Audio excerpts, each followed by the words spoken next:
In the foggy village of Grimwig, eerie whispers rise from Lady Eleanor Blackwood's tombstone, chilling the hearts of villagers who fear her restless spirit guards a hidden fortune.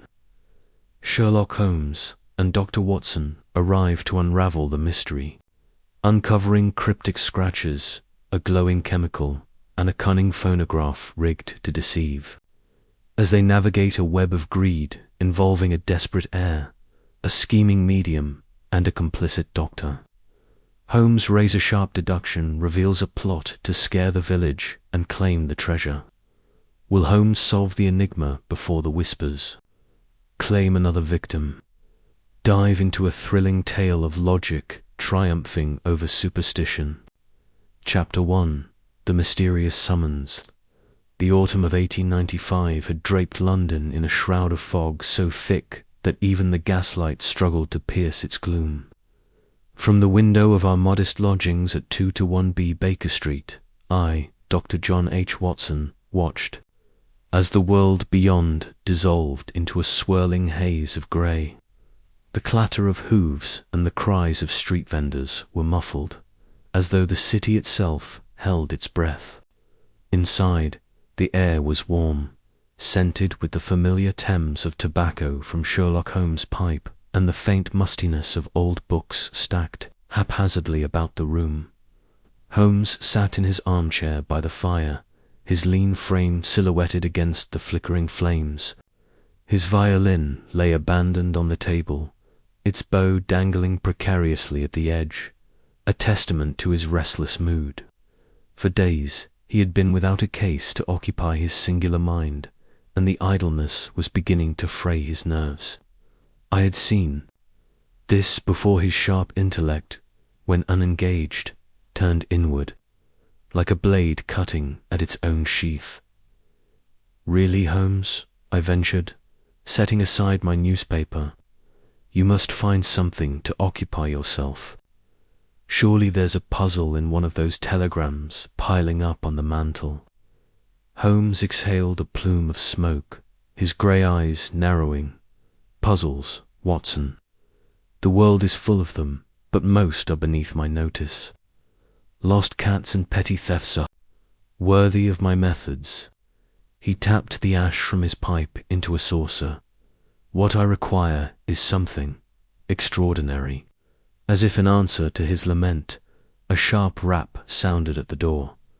Mrs. Hudson, our indefatigable landlady, appeared moments later, her face bearing that peculiar mix of exasperation and resignation reserved for Holmes' callers. "A letter, Mr. Holmes," she said, holding out an envelope.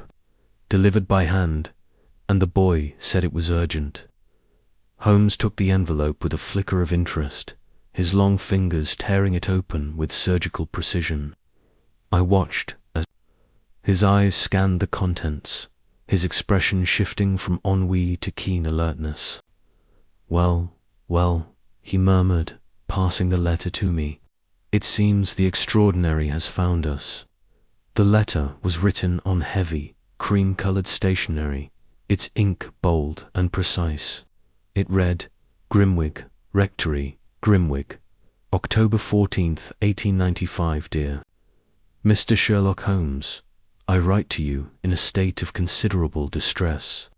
On behalf of the people of Grimwig, a small village some 50 miles from London, a matter of great peculiarity has arisen, one that defies rational explanation and has cast a shadow of fear over our community. In the churchyard of St. Mary's there stands a tombstone, that of Lady Eleanor Blackwood, who passed from this world 10 years ago under circumstances most mysterious. For the past fortnight, strange whispers have been heard emanating from this very stone, audible only at night and intelligible to none. The villagers speak of ghostly apparitions and restless spirits, and I confess, even I, a man of faith, find myself at a loss. I implore you, sir, to lend your renowned faculties to this enigma. Your presence in Grimwig would bring comfort to our troubled souls and, I trust, uncover the truth behind these unsettling occurrences. I shall provide lodging and any assistance you require. Pray, come at your earliest convenience. Yours sincerely, Reverend.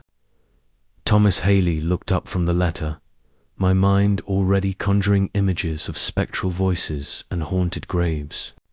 Whispers from a tombstone, Holmes.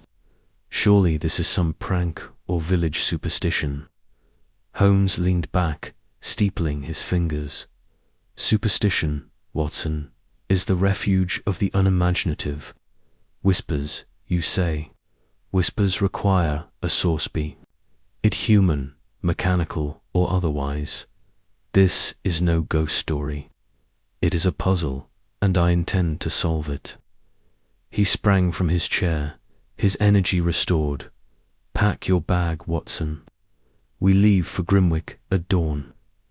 The journey to Grimwick was a study in contrasts. The train from Paddington carried us through the bustling outskirts of London, where factories belched smoke into the sky, and into the rolling countryside, where fields lay fallow under the weight of autumn. Holmes was silent for much of the trip, his eyes fixed on the passing landscape, though I knew his mind was already dissecting the Reverend's letter. I, meanwhile, found my thoughts drifting to the peculiar nature of our destination. A whispering tombstone. It was the sort of tale one might find in a penny dreadful. Not in the sober reality of Sherlock Holmes' world. We arrived at Grimwick Station by mid-afternoon, stepping into a world far removed from the clamour of London. The village was a cluster of stone cottages huddled around a winding road, their chimneys puffing smoke into the crisp air. Beyond them, a church spire rose against the horizon, its silhouette stark against the gathering clouds. A carriage awaited us, driven by a taciturn man who introduced himself as Mr. Burrows, the rectory's caretaker. His weathered face and curt nod suggested he was not one for idle chatter, and we rode in silence to our destination. The rectory was a modest ivy-clad building adjacent to St. Mary's Church, its windows glowing warmly in the fading light. Reverend Thomas Hale greeted us at the door, a man in his late 50s with a kindly face and eyes shadowed by worry. His cassock was slightly frayed at the cuffs, and his hands trembled faintly as he ushered us inside. Mr. Holmes, Dr. Watson, I cannot thank you enough for coming, he said, leading us to a cosy parlour where a fire crackled in the hearth. I fear Grimwick is not itself. These whispers, they have undone our peace. Holmes settled into a chair, his gaze fixed on the Reverend. Tell me everything, Mr. Hale, and omit no detail, however trivial it may seem. The Reverend took a deep breath, his fingers knotting together. It began 2 weeks ago, on the night of the harvest moon. Old man Jenkins, the groundskeeper, was tending the churchyard when he heard a low, murmuring sound, like voices speaking just beyond comprehension. He thought it his imagination at first, but it persisted, always near Lady Eleanor Blackwood's tombstone. Others heard it, 2 villagers passing by, even children playing near the cemetery. The whispers are clearest at midnight, though no one can make out the words. Some say it's Lady Eleanor herself, restless in her grave. And what do you believe, Reverend? Holmes asked, his tone neutral but probing. Hale hesitated, his eyes flickering to the fire. I am a man of God, Mr. Holmes, but also of reason. I do not wish to believe in spirits, yet I cannot explain what I have heard. Last Sunday, I stood by the tombstone myself, after evensong. The whispers were faint, but undeniably kind of sibilant chant, rising and falling like the wind. Holmes leaned forward, his interest piqued. Describe the tombstone, if you please. Its material, its condition, its its surroundings. It is a granite slab, quite large, engraved with Lady Eleanor's name and dates 1825 to 1885. It stands alone in a quiet corner of the churchyard near an ancient yew tree.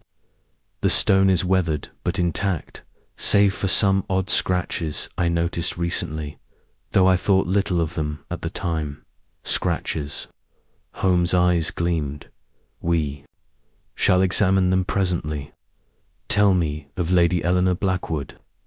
The Reverend's face clouded. She was a widow of considerable wealth, the last of the Blackwood line to reside at Grimwick Manor. Her husband, Sir Reginald, died young, leaving her the estate. She was known for her charity, but also her eccentricity. She was said to collect rare manuscripts and jewels, and there were rumours she hid a fortune somewhere on the estate before her death. She passed suddenly of a fever, or so Dr. Reed, our physician, determined.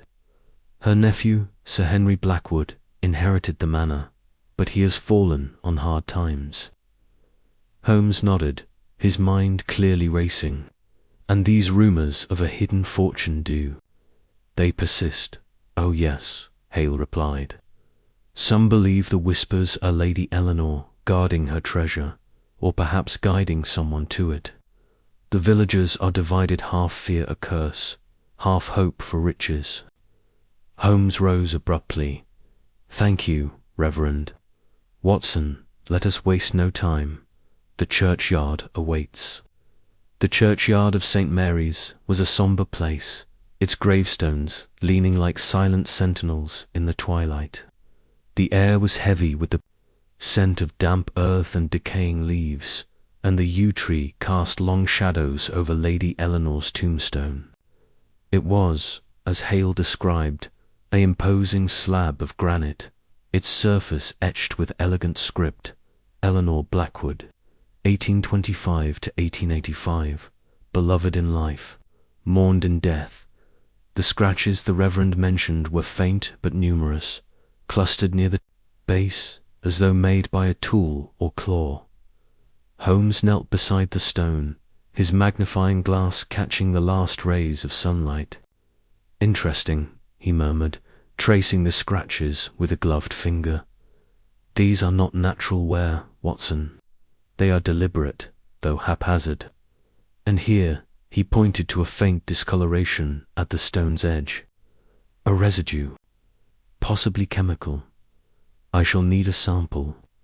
I watched as he scraped a small amount of the substance into a vial, his movements precise. Do you think it's connected to the whispers? I asked. Everything is connected, Watson, until proven otherwise, he replied, standing.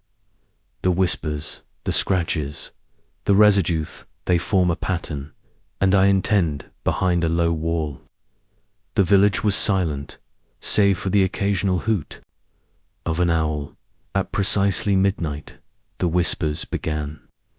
They were faint at first, a low susurrus that seemed to rise from the ground itself. I strained to make out words, but they eluded me, like a language half forgotten. The sound was eerie, sending a chill down my spine, but Holmes remained unmoved, his eyes fixed on the tombstone. Fascinating, he whispered. The sound is directional, emanating from the base of the saint. The days that followed were a whirlwind of investigation. Holmes was tireless, examining every inch of the churchyard, questioning villagers, and cross-referencing their stories with the Reverend's accounts. I accompanied him, my role as chronicler and confidant never more vital. The whispers continued each night, growing bolder, and the villagers' fear deepened. Yet Holmes remained undaunted, his belief in the power of reason unshaken. On the third day, Holmes made a breakthrough. Using a small brush, he uncovered more of the chemical residue on the tombstone, identifying it as a phosphorescent compound that glowed faintly under moonlight.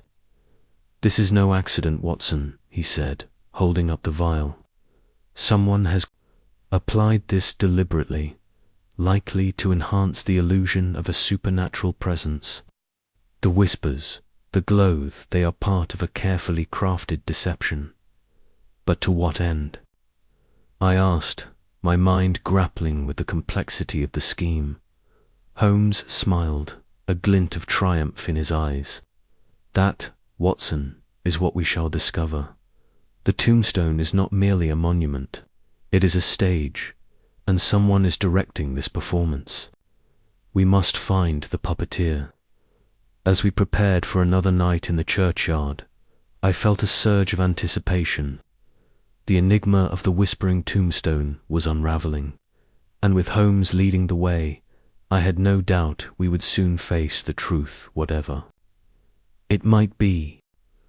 Chapter 2. Arrival in Grimwig. Train rattled through the mist-shrouded countryside, its iron wheels screeching faintly against the tracks as it carried Sherlock Holmes and Dr. John Watson toward the village of Grimwig. The carriage was sparsely populated, with only a handful of passengers, mostly farmers and tradesmen, their faces weathered and eyes averted, as though guarding secrets of their own. Holmes sat by the window, his sharp profile silhouetted against the foggy glass, his keen eyes scanning the rolling hills that blurred past. His long fingers tapped an irregular rhythm on the armrest, a sign of his restless mind already dissecting the puzzle outlined in Reverend Hale's urgent letter. Watson, seated opposite, clutched the letter in question, rereading its contents for the third time since they'd departed London. "It's a curious matter, Holmes," Watson said, folding the paper and slipping it into his coat pocket. "Whispers from a tombstone. Surely it's some village superstition run amok. Perhaps a prank by local youths." Holmes's lips twitched into a faint, sardonic smile. "Superstition, Watson, is the refuge of the unimaginative. The human mind, when confronted with the inexplicable, often cloaks it in ghosts and ghouls. But whispers audible, persistent, and localized to a single tombstone, that suggests intent, not spectral fancy. We shall see what machinations lie beneath this so-called haunting." The train slowed, its whistle piercing the damp air as it approached Grimwig's modest station. The platform was little more than a wooden plank bordered by a sagging fence. The station house, a squat building with peeling paint and a single, flickering lantern. As Holmes and Watson stepped onto the platform, the fog seemed to thicken, curling around their ankles like a living thing. The air carried the scent of wet earth and decaying leaves, underscored by a faint, metallic temps that made Watson's nose wrinkle. "Grimwig lives up to its name," Watson muttered, pulling his overcoat tighter against the chill. "I've seen cheerier morgues." Holmes chuckled softly, his eyes darting to the shadows beyond the platform. "Cheer is overrated, my dear Watson. Clarity is what we seek. Come, let us find our host." A figure emerged from the fog, a tall, gaunt man in a black clerical coat, his face pale and lined with worry. His eyes, framed by wire spectacles, widened as he spotted the duo. "Mr. Holmes, Dr. Watson," he called, his voice trembling slightly, whether from the cold or nerves, Watson couldn't tell. "Reverend Hale, I presume," Holmes said, extending a hand. His tone was brisk, but his eyes studied the man with the intensity of a hawk. Yes, thank you for coming," Hale replied, grasping Holmes's hand briefly before turning to Watson. His grip was clammy, his fingers twitching. "I feared you might dismiss my letter as the ravings of a provincial fool." "Not at all," Holmes said smoothly. "A phenomenon that disturbs an entire village warrants investigation, particularly when described with such precision. Your letter mentioned whispers emanating from Lady Eleanor Blackwood's tombstone. Tell me, Reverend, When did these disturbances begin? Hale glanced around, as though expecting the fog itself to eavesdrop. About 3 weeks ago, he said, lowering his voice. At first, it was just 1 or 2 villagers, old Mrs. Grayson, who walks her dog near the cemetery, and young Tom Harper, who cuts through it on his way home from the mill. They heard faint murmurs, like voices carried on the wind. By the 2nd week, others reported the same, always at night, always near. Lady Eleanor's grave. The words are indistinct, but the sound, it's unnerving, Mr. Holmes. It's as if the dead are speaking. Watson shifted uncomfortably, his rational mind warring with the eerie image Hale's words conjured. Holmes, however, remained impassive, his fingers steepled beneath his chin. And you believe these whispers to be supernatural? He asked, his tone neutral but probing. Hale hesitated, his eyes darting to the ground. I am a man of faith, Mr. Holmes, but I've seen no evidence of spirits in my 20 years at St. Mary's. Yet the villagers, they're convinced, lady. Eleanor's soul is restless. She died under such tragic circumstances, you see. Tragic how, Holmes pressed, his gaze sharpening. Hale gestured toward a narrow path leading from the station. Walk with me to the rectory, gentlemen. I'll explain everything there. It's not a tale for open air. The path to Grimwig wound through fields bordered by gnarled hedgerows, the fog muffling their footsteps. The village itself emerged gradually, a cluster of stone cottages with slate roofs, their chimneys trailing thin ribbons of smoke. The church, St. Mary's, loomed at the village's heart, its spire piercing the fog like a needle. Beside it lay the cemetery, its iron gates rusted and half open, as though inviting the curious or the foolish. Watson felt a prickle at the back of his neck as they passed it, though he attributed it to the damp and the gloom. The rectory was a modest, ivy-covered building adjacent to the church. Inside, a fire crackled in the hearth, casting flickering shadows across walls lined with books and religious icons. Hale's housekeeper, a stout woman with a tight bun and a wary expression, served tea before retreating silently. Hale settled into a worn armchair, motioning for Holmes and Watson to sit. Lady Eleanor Blackwood, Hale began, was the widow of Sir Reginald Blackwood, a baronet who owned much of the land around Grimwig. She was a kind woman, generous to the church and the poor, but solitary after her husband's death. 10 years ago, she was found dead in her manor Blackwood Hall, just beyond the village. The official report called it heart failure, but there were rumours. Rumours of what? Holmes asked, leaning forward, his tea untouched. Hale's voice dropped to a near whisper. Poison, Mr. Holmes. Some said she was murdered for her wealth. She had no children, but her nephew, Sir Henry Blackwood, inherited everything. He lives at the Hall now, though he's fallen on hard times. The estate is crumbling, and he's rarely seen in the village. Watson frowned, scribbling notes in his pocketbook. And these whispers they link to her death in the villagers' minds. Precisely, Hale said. Lady Eleanor was said to have hidden a fortune jewel's gold, perhaps documents, before she died. The villagers believe her spirit is guarding it, or perhaps crying out for justice. The whispers began shortly after Sir Henry was seen poking around the cemetery at odd hours. Holmes's eyes gleamed. Interesting. And what do the whispers sound like? Are they articulate? Male, female, singular, or multiple? Hale rubbed his temples as though the memory pained him. They're faint, almost like a breeze rustling leaves, but there's a cadence to them, like speech. I've heard them myself, though I couldn't make out words. Some say they hear a woman's voice others just a murmur. It's always at night, always near the tombstone. Have you inspected the tombstone itself? Holmes asked.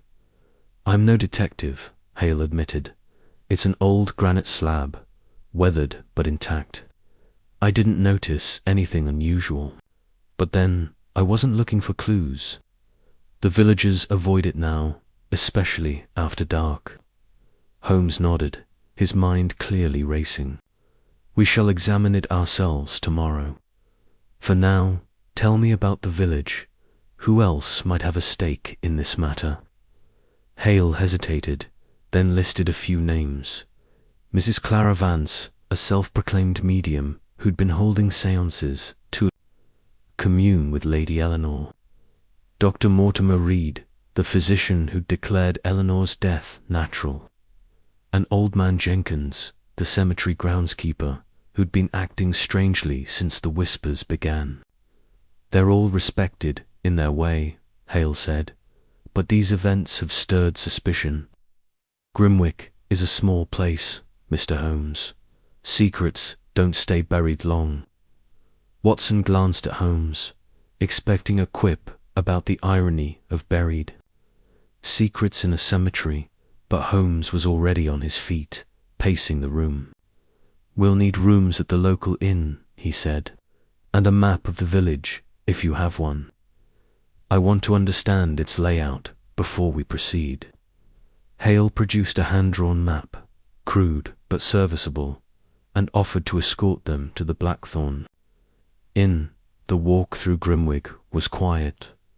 The streets deserted, save for the occasional flicker of candlelight behind shuttered windows. The inn itself was a 2-story building with a creaking sign depicting a thorny branch. The innkeeper, a gruff man named Mr. Barra, showed them to their rooms, small, draughty chambers with lumpy beds and a faint smell of mildew. As Watson unpacked his meagre belongings, Holmes stood by the window, staring into the fog. What do you make of it, Watson? He asked without turning. Watson sighed, rubbing his hands for warmth. It's a grim place, and Hale seems genuinely rattled, but whispers from a tombstone.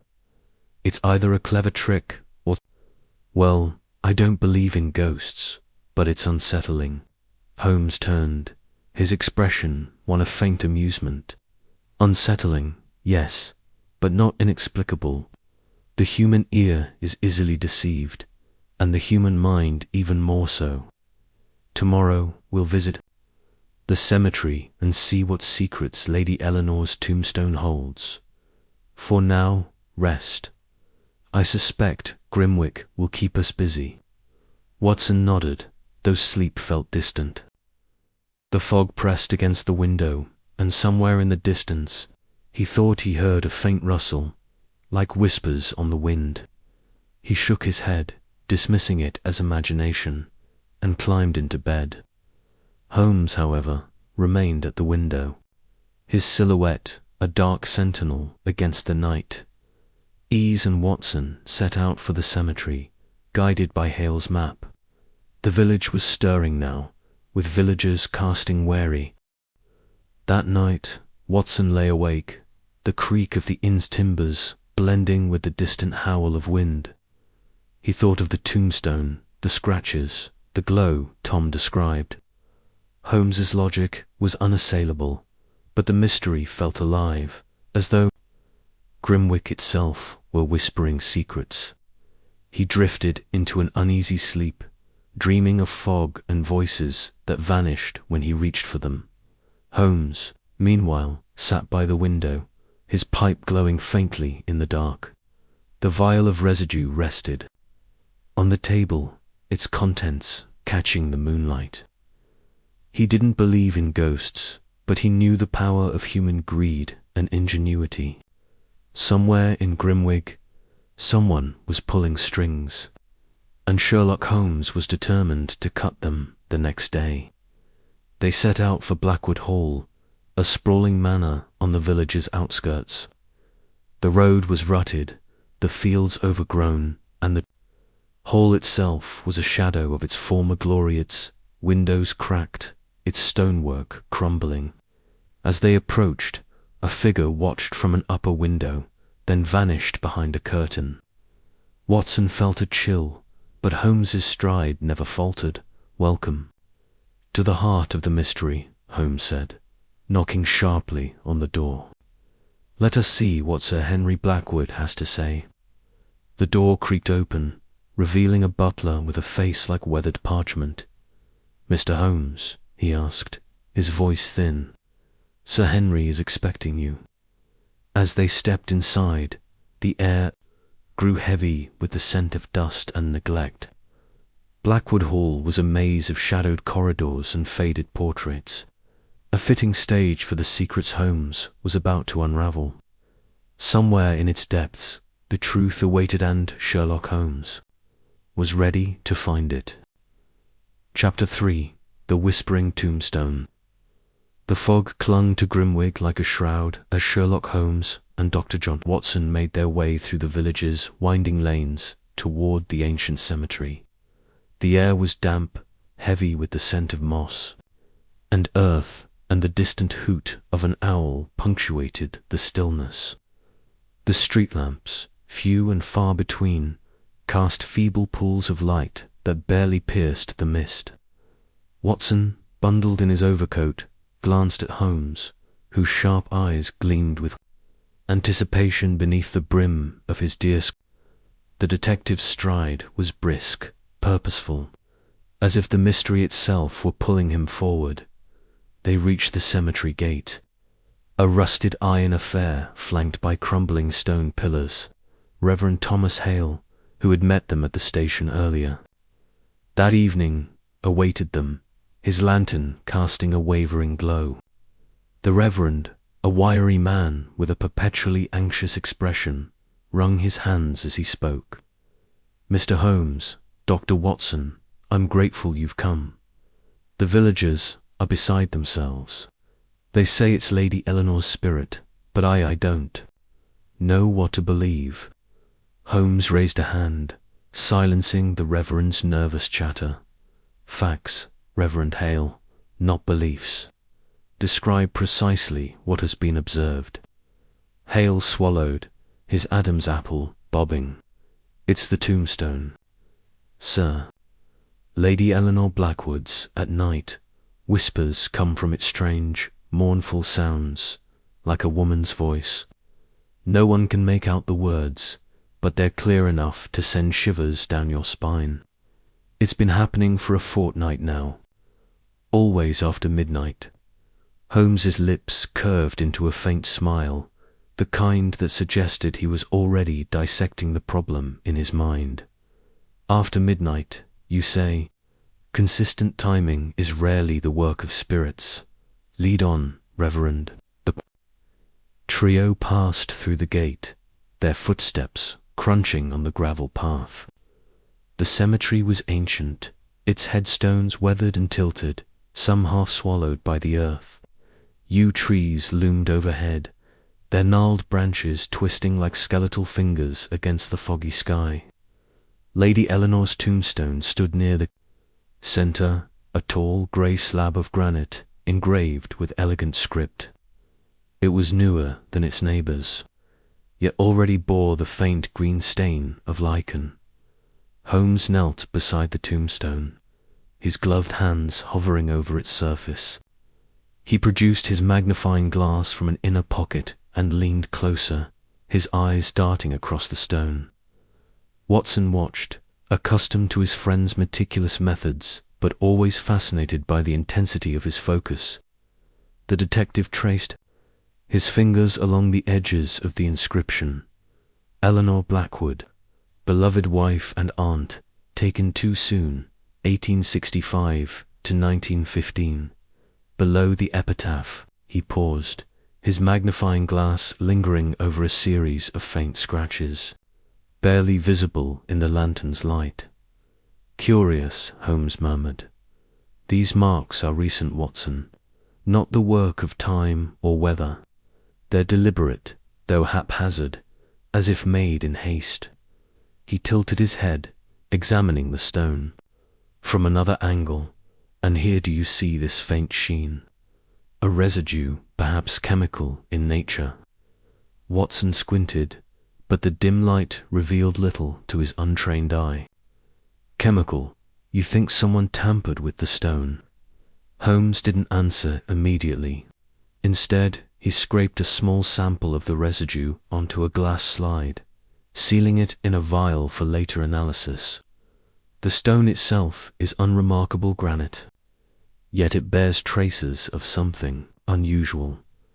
I shall need my equipment to confirm its nature. He stood, brushing dirt from his knees, and turned to Reverend Hale. Has anyone been seen near this tombstone at night, aside from those reporting the whispers? Hale shook his head vigorously. No, sir. The villagers avoid this place after dark now. Only old man Jenkins, the groundskeeper, tends the graves, but he swears he's heard the whispers too. Holmes's eyes narrowed. Jenkins, yes, I shall speak with him. But first, I wish to observe the phenomenon myself. Reverend, you say, the whispers occur after midnight? Yes, without fail, Hale replied, his voice trembling slightly. I've heard them myself, Mr. Holmes. It's unnatural. There is nothing unnatural in this world, Reverend, only the unexplained, Holmes said sharply.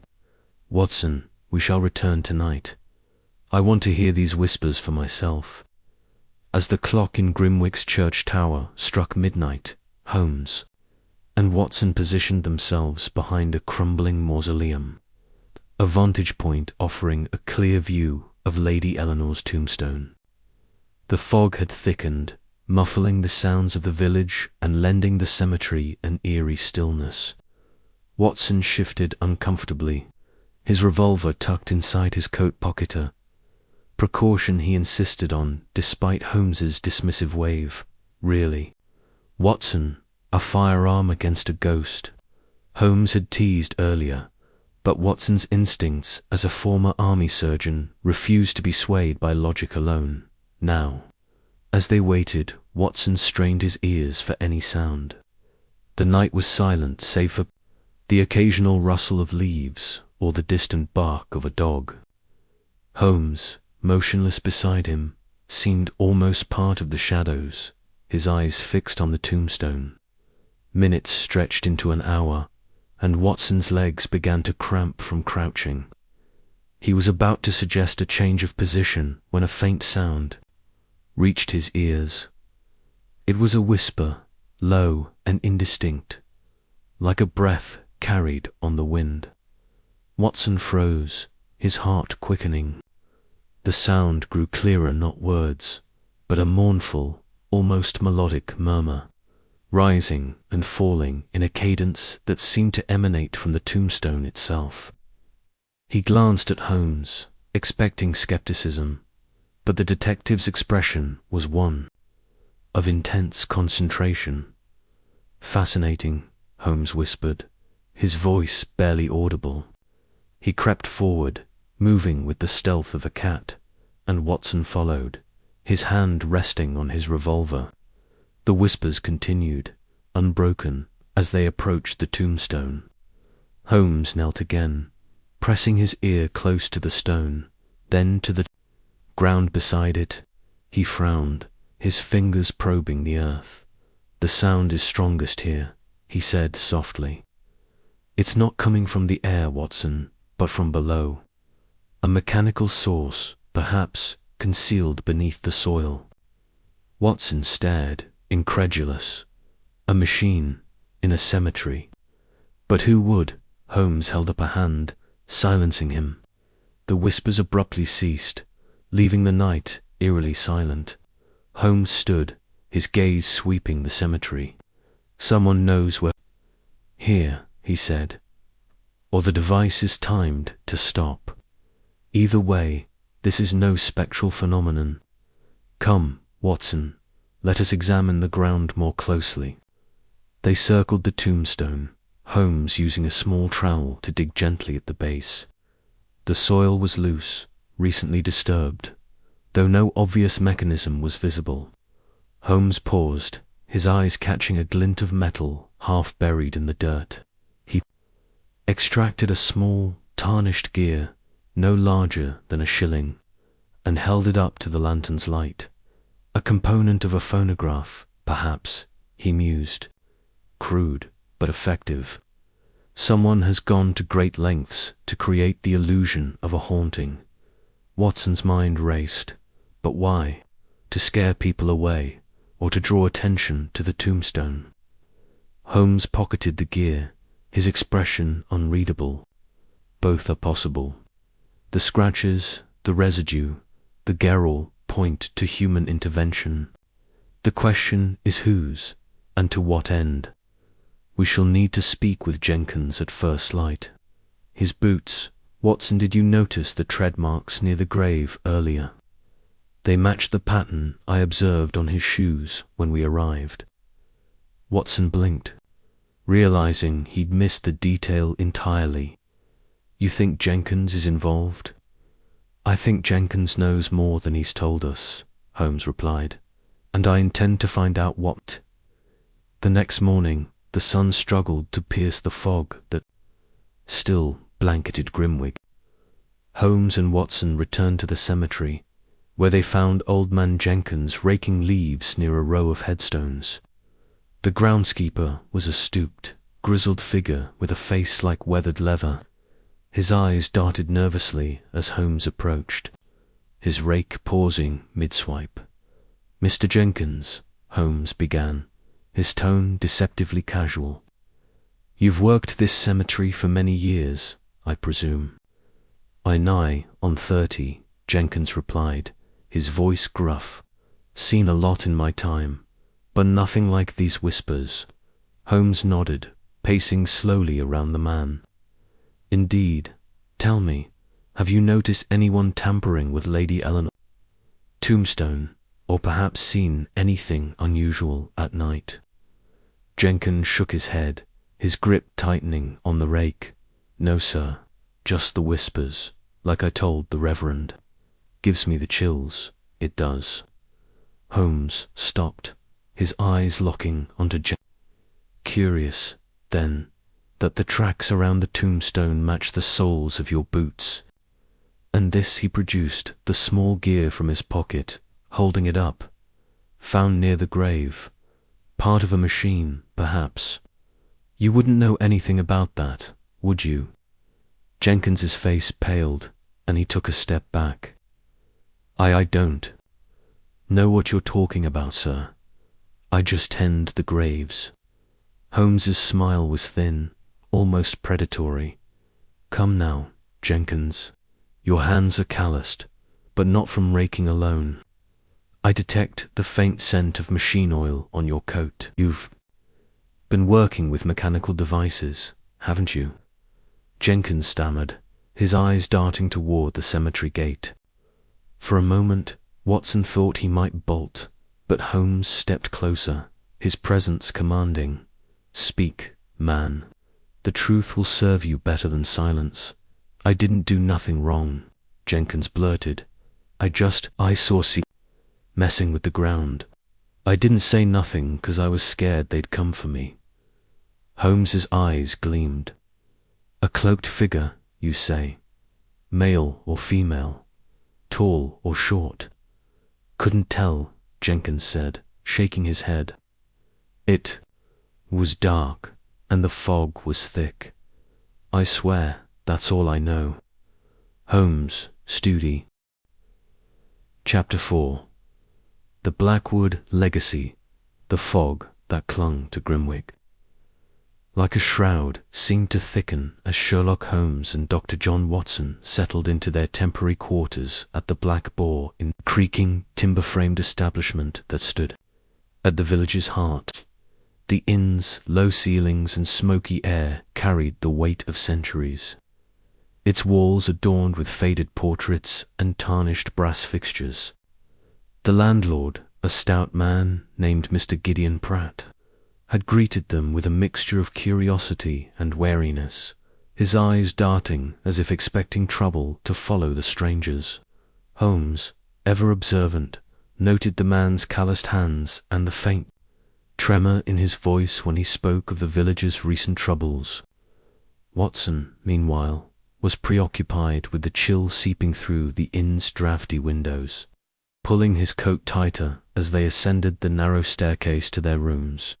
Their first evening in Grimwick was spent in the inn's common room, a dimly lit space where locals gathered to nurse pints of ale and exchange hushed gossip. The fire in the hearth cast flickering shadows on the walls, and the air was thick with the scent of wood smoke and stale beer. Holmes, seated at a corner table with a glass of untouched brandy, surveyed the room with his characteristic intensity. His sharp grey eyes moved from face to face, cataloguing expressions, gestures, and the subtle tells of those who spoke too loudly or too little. Watson, nursing a pint, leaned closer to his friend, his voice low. "This place feels like it's holding its breath, Holmes. The villagers are terrified." "Fear, Watson, is a powerful motivator," Holmes replied, his voice a calm counterpoint to the room's tension. "But it is also a veil. We must pierce it to see what lies beneath. Lady Eleanor Blackwood's tombstone is the key, but her legacy is the lock. Tell me, what have you gleaned from the locals' chatter?" Watson frowned, glancing at the cluster of villagers near the bar. "Not much beyond what Reverend Hale told us. Lady Eleanor was a widow, wealthy, and something of a recluse in her final years. Died 10 years ago, under what they call mysterious circumstances. The whispers started recently, and they're convinced it's her ghost. Superstition runs deep here." Holmes's lips twitched in a faint smile. "Superstition is the refuge of the ignorant, Watson. But it is also a tool for the cunning. Lady Eleanor's death and the whispers are connected, not by spirits, but by human intent. We must learn more about her life and her fortune." The mention of Lady Eleanor's fortune had surfaced repeatedly in the villagers' conversations, though always in whispers, as if speaking her name too loudly might summon her shade. Holmes had already deduced that the promise of hidden wealth was the undercurrent driving Grimwick's unease. The question was who stood to gain from a Tand who was orchestrating the spectral charade at the cemetery. The next morning, under a sky heavy with grey clouds, Holmes and Watson set out to gather information. Their first stop was the village archives, housed in a damp, stone-walled room beneath the church. Reverend Hale, a wiry man with a perpetually anxious expression, led them to a collection of dusty ledgers and parish records. His hands trembled as he spoke of Lady Eleanor, describing her as a woman of formidable intellect and fierce independence, who had inherited her husband's estate and expanded its wealth through shrewd investments. She was a benefactor too. Grimwick, Hale said, his voice tinged with reverence. But after her husband's death, she withdrew from society. Some say she grew paranoid, hiding her wealth to keep it from greedy hands. Holmes, flipping through a ledger with gloved hands, raised an eyebrow. "Greedy hands, Reverend. Whose, precisely?" Hale hesitated, his eyes darting to the door. "Her nephew, Sir Henry Blackwood, inherited the estate, but it's no secret he's mismanaged it. The manor is in disrepair, and there are rumours he's drowning in debt.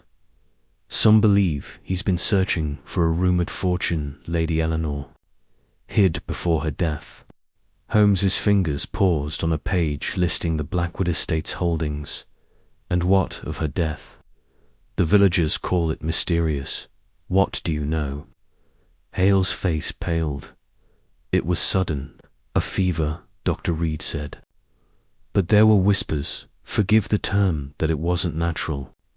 No proof, of course, just village talk. Holmes closed the ledger with a snap.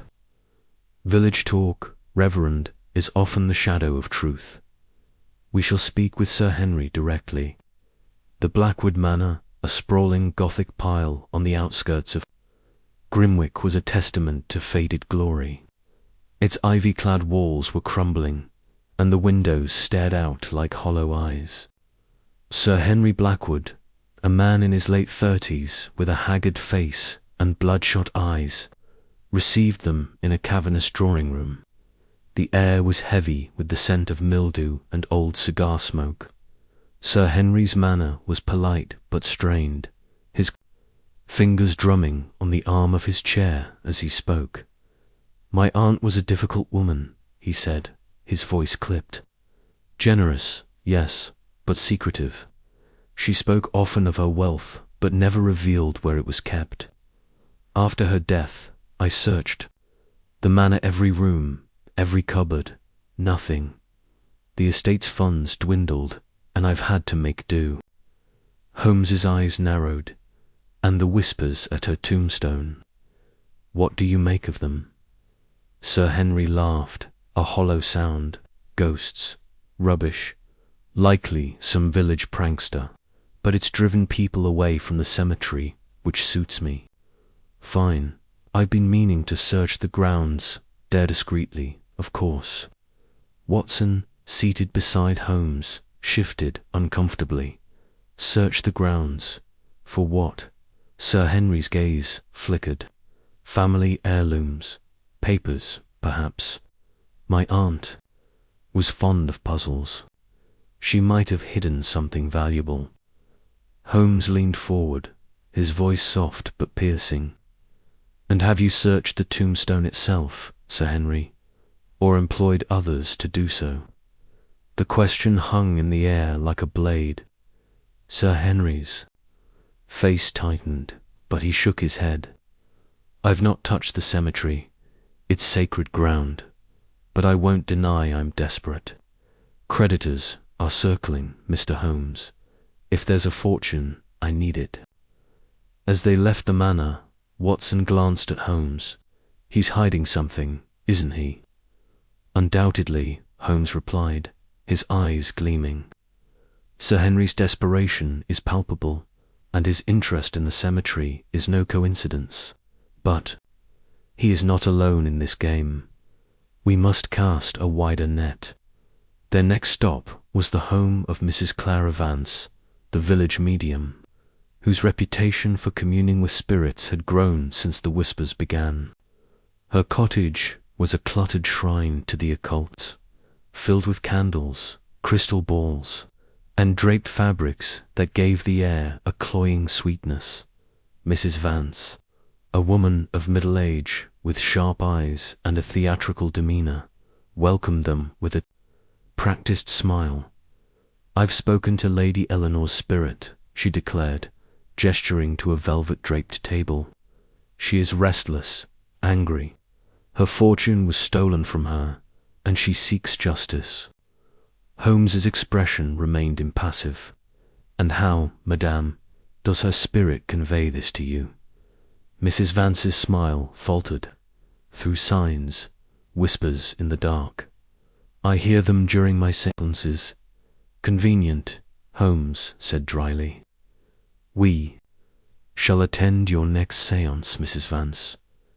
I am most curious to hear these whispers for myself." Their final visit of the day was to Dr. Mortimer Reed, the village physician who had certified Lady Eleanor's death. His surgery was a tidy, modern contrast to the village's antiquity, equipped with gleaming instruments and shelves of medical texts.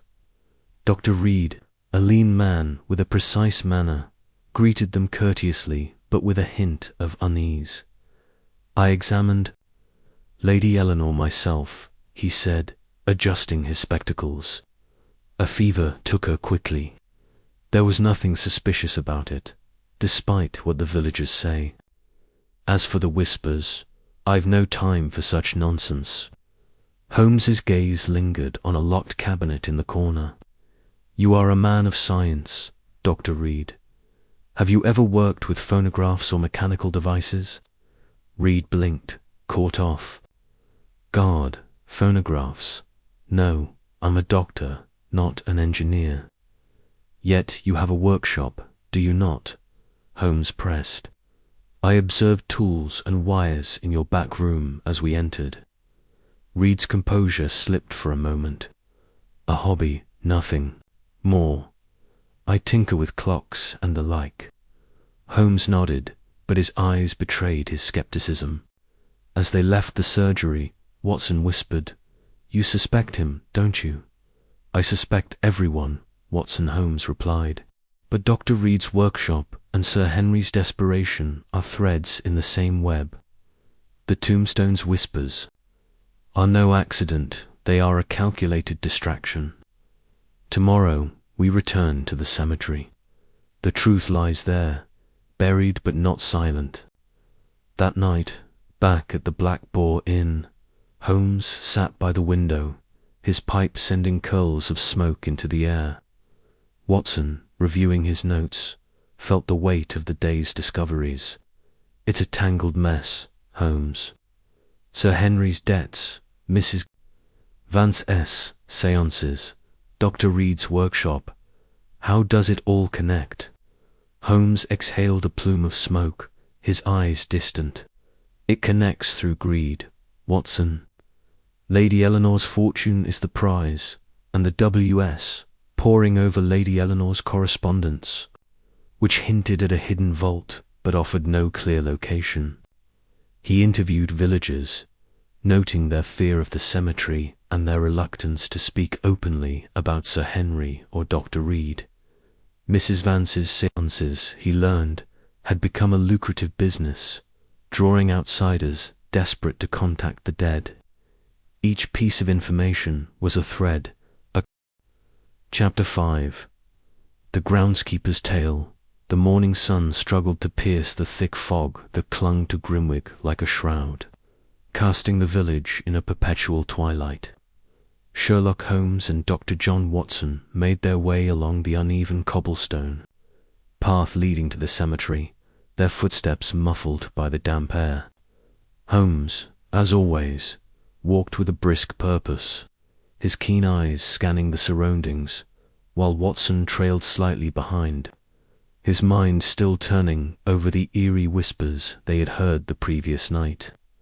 The memory of those faint, unintelligible murmurs sent a shiver down his spine, though he knew Holmes would dismiss such sensations as mere distractions from the pursuit of truth. Their destination was a small, weathered cottage on the edge of the cemetery where old man Jenkins, the groundskeeper, lived. Reverend Hale had mentioned Jenkins as a key figure in the village, a man who had tended the graves for nearly 3 decades and whose knowledge of Grimwig's secrets was rumoured to rival that of the church's own records. If anyone had seen something unusual near Lady Eleanor Blackwood's tombstone, it would be Jenkins. The cottage came into view, a squat structure of crumbling stone and moss-covered shingles.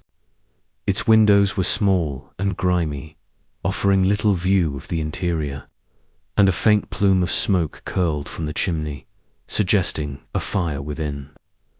Holmes knocked sharply on the door, his gloved hand producing a crisp sound that echoed in the stillness. After a moment, the door creaked open, revealing a wiry figure with a shock of white hair and a face etched with deep lines, like a map of a life spent outdoors. "Mr. Jenkins?" Holmes inquired, his tone polite but firm. "Aye, that's me," the old man replied, his voice gravelly and tinged with suspicion. His eyes, a watery blue, darted between Holmes and Watson, as though assessing their intentions. "What's this about, then? Not often I get visitors from London. I am Sherlock Holmes, and this is my associate, Dr. Watson. We are investigating certain disturbances reported at the cemetery. Reverend Hale suggested you might assist us." Jenkins' expression tightened, his lips pursing as though he'd tasted something sour. Disturbances, eh? Don't know much about that. I keep the graves tidy, that's all. Ain't my business what folk hear at night. Holmes tilted his head slightly, his piercing gaze fixed on the groundskeeper. Yet you are often in the cemetery after dark, are you not? A man of your experience must have noticed something unusual perhaps near Lady Eleanor Blackwood's. Tombstone. Jenkins shifted uncomfortably, his gnarled hands fidgeting with the edge of his worn coat. I don't meddle in things that don't concern me, he muttered. Lady Eleanor's been dead 10 years. If her spirit's restless, that's for the Reverend to sort out, not me. Watson, standing just behind Holmes, noted the groundskeeper's unease. The man's eyes kept flickering toward the cemetery, as though expecting something or someone to emerge from the mist. Watson's hand instinctively moved to the reassuring weight of his revolver in his coat pocket, though he kept his expression neutral. Holmes, undeterred by Jenkins' reticence, stepped closer, his voice low and deliberate. Come now, Mr. Jenkins. A man who has spent 30 years among the dead must have a keen eye for detail. Have you seen anyone near the tombstone at night? Shadowy figures, perhaps, or signs of tampering? Jenkins hesitated, his jaw working as though chewing on his words before spitting them out. Might have seen summit, he admitted at last.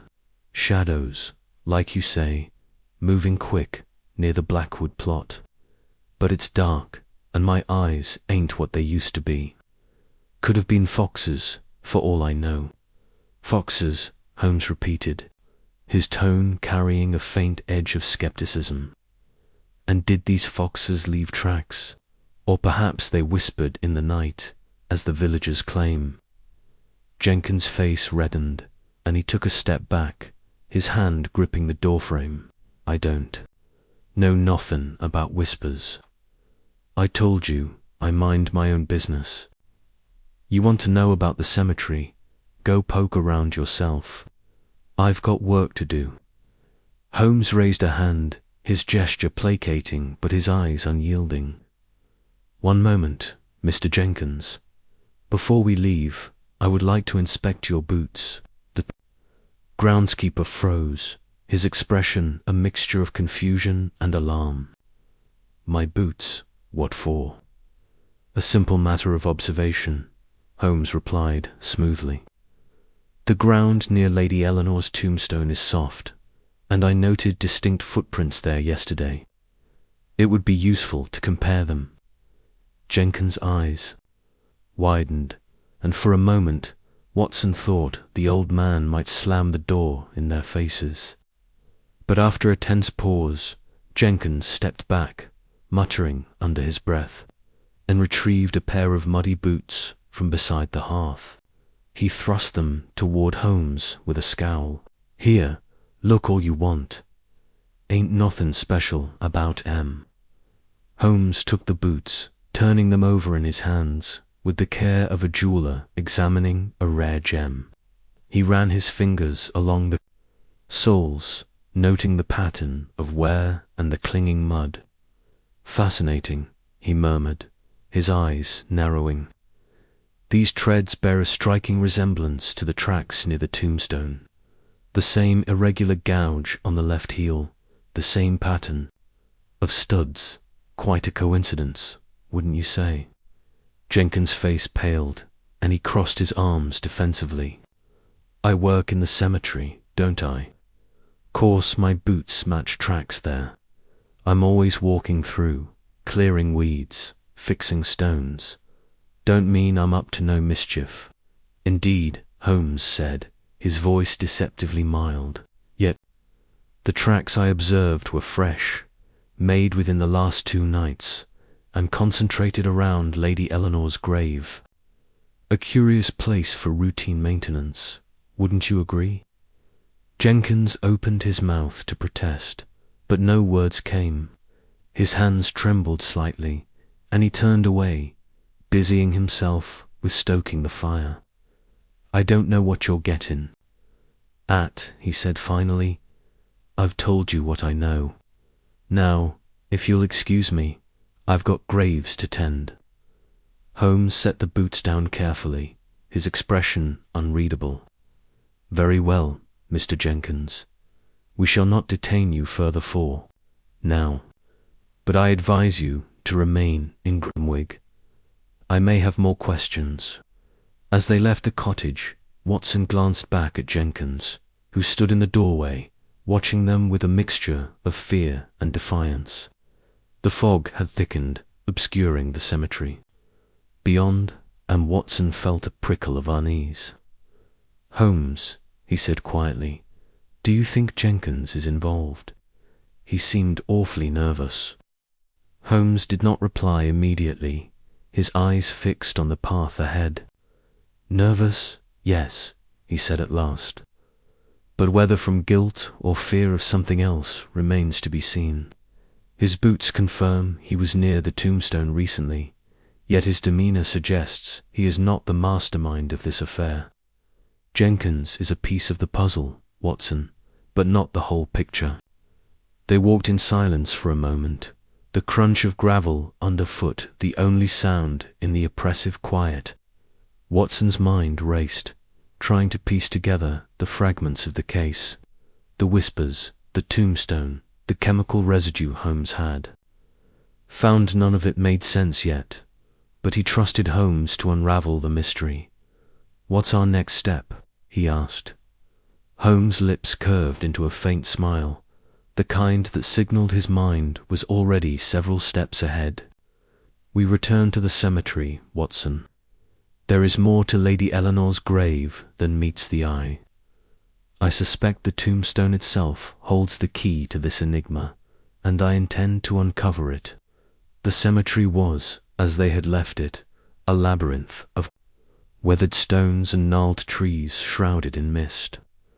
Lady Eleanor's tombstone stood at the far end, its marble surface gleaming faintly in the weak sunlight.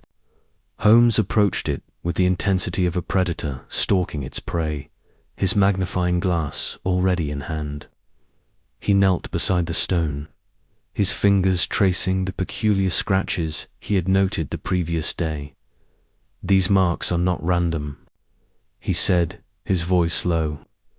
"They form a pattern, almost like a code. And the residue, did you notice how it glows faintly in the dark? A phosphorescent compound, Watson, likely applied to enhance the illusion of a supernatural presence." Watson frowned, peering at the stone. "You think someone's trying to scare people away? But why? To keep them from the cemetery?" "Precisely," Holmes replied. "The question is, what are they hiding?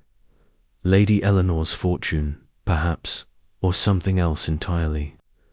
The groundskeeper's involvement suggests local knowledge, but the sophistication of the scheme points to an outsider, someone with resources and cunning." Watson glanced around, half expecting to see Jenkins watching from the shadows. "Do you think Jenkins knows more than he's letting on?"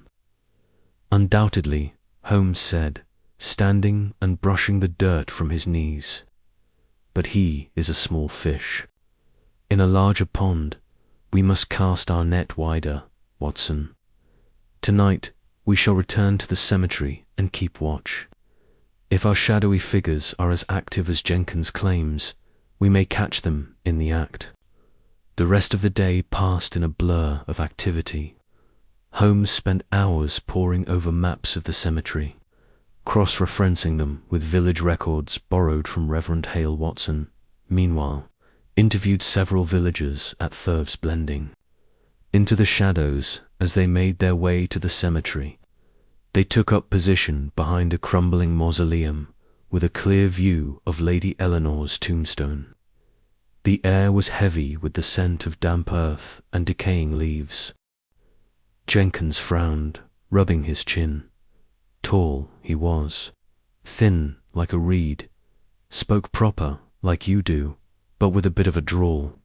And he had a cansilver, I think, with a fancy head. That's all I saw. Holmes nodded. his mind clearly racing. "Thank you, Mr. Jenkins. You have been more helpful than you realize. But I must warn you, do not speak of this to anyone else. The man you saw may be dangerous, and I would not have you come to harm." Jenkins nodded, his eyes wide with fear. "I won't say a word, Mr. Holmes. I swear it."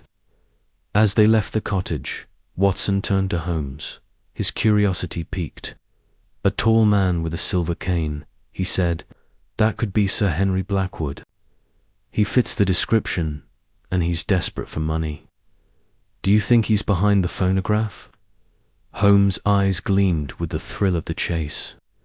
"It is a possibility, Watson, but not a certainty. Sir Henry is a likely candidate, but the sophistication of the device suggests a collaborator, someone with technical expertise. We must investigate the Blackwood estate and its current master. If Sir Henry is involved, he will not escape my scrutiny." The rest of the day was spent preparing for their visit to Blackwood Manor, a sprawling estate on the outskirts of Grimwig. Holmes pored over Lady Eleanor's history, piecing together her final years from village gossip and old letters provided by Reverend Hale Watson. Meanwhile, couldn't shake the image of Jenkins' frightened face or the shadowy figure in the cemetery. The case was growing more complex by the hour, and he sensed they were on the cusp of a breakthrough or a danger greater than they had anticipated. By late afternoon, they stood before the imposing gates of Blackwood Manor, its ivy-covered walls looming like a fortress in the fog. Holmes' expression was one of quiet determination, his mind already mapping the next move in this intricate game of deduction. Watson, ever loyal, followed him through the gates, ready to face whatever secrets the manor held. The tale of the whispering tombstone was far from over, and Watson knew that Holmes would not rest until every thread of the mystery was unravelled. Chapter 6. The Chemical Clutha. Morning mist clung to the cobblestones of Grimwig's narrow streets as Sherlock Holmes and Dr. Watson made their way back to the ancient cemetery. The air was damp, heavy with the scent of wet earth and decaying leaves, and the distant chime of the village church bell marked the hour as 9. Holmes, clad in his familiar deerstalker and Inverness cape, moved with purposeful strides, his eyes sharp and alert, while Watson trailed behind, clutching his notebook and pen, ready to record the detective's observations. The previous night's investigation at the tombstone of Lady Eleanor Blackwood had left them with more questions than answers. The whispers, those eerie, unintelligible murmurs that had so unnerved the villagers, had echoed faintly in Watson's ears as they stood in the moonlit graveyard.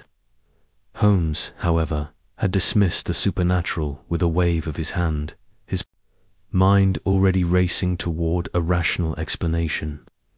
Now, as they approached the cemetery gates, Holmes carried a small leather case containing his portable chemical kit, a tool he often relied upon when physical evidence demanded closer scrutiny.